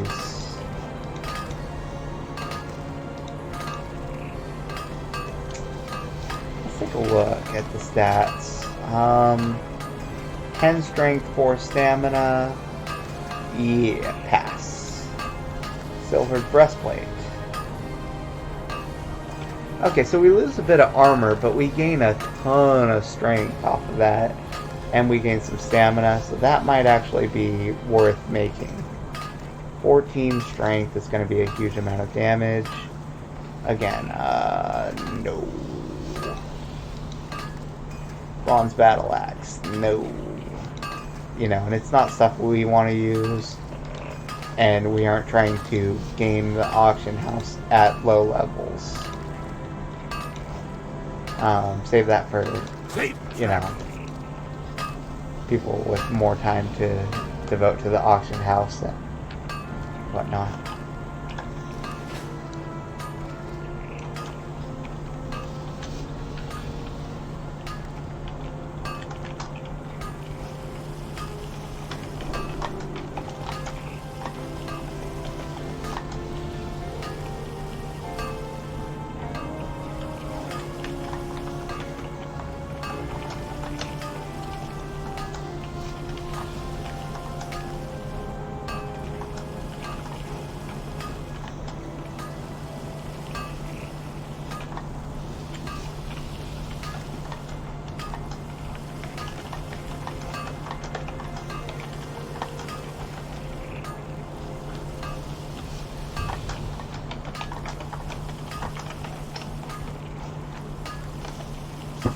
Let's not be an idiot.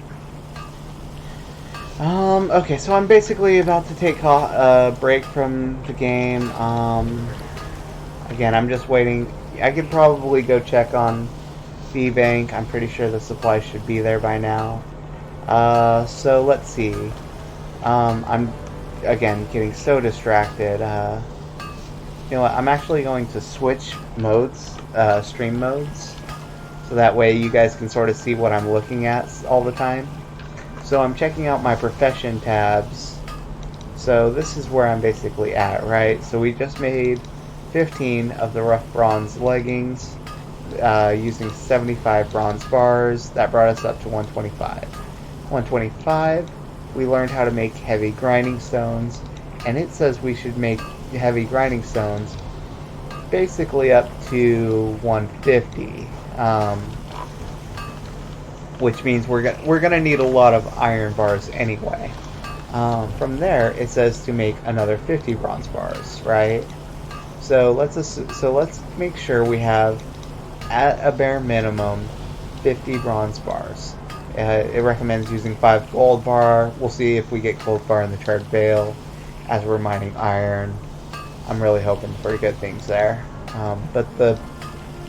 So the idea I had was, let's make sure we get that 50 bronze bars so we can do this at a minimum. After that, you can see it's going to be iron bars and steel. So I'm not worried about that. The main thing I'm concerned about is going to be these heavy grinding stones. Because we're going to need a ton of them according to this. So this is my current thought process. I'll make sure I have that 50 in reserve in the bank, and then any extra over that I'll use making whatever I can make for cheap. Like, I'll probably just make rough bronze leggings until those turn green with any extra. So that's my current thought process. I'm pretty sure I have more copper that I sent to B-Bank. So I'm going to go check that out right now. Let's go log and check. So once I have the 50 in reserve, plus other items,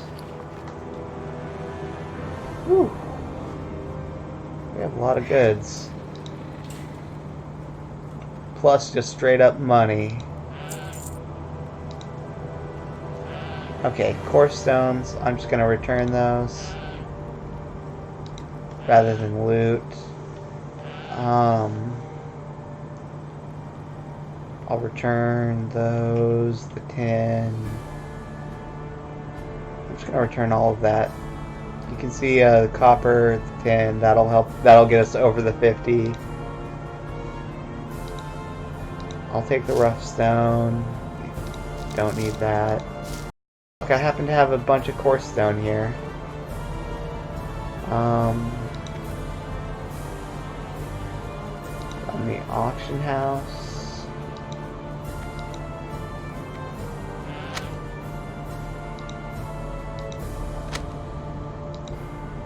Oops, small brown patch. Don't mind if I do.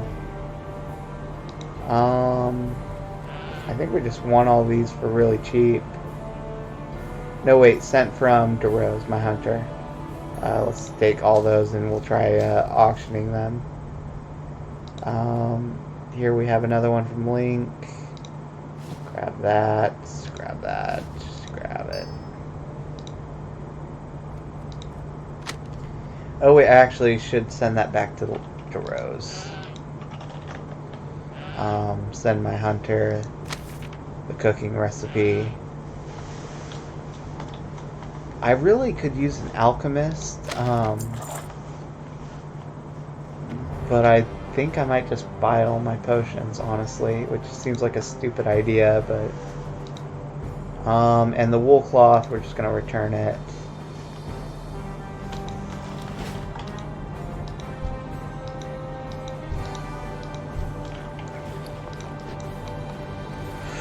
Let's go do a scan of the auction house. Heavy stones. I might... Oh, I was supposed to send that on to my warrior as well. Let's do a quick scan. Gotta love Auctioneer for its speed and utility.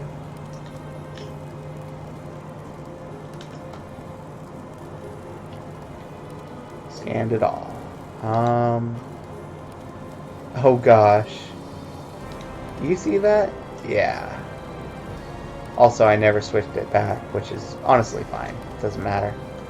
I think this is a good time to call it quits.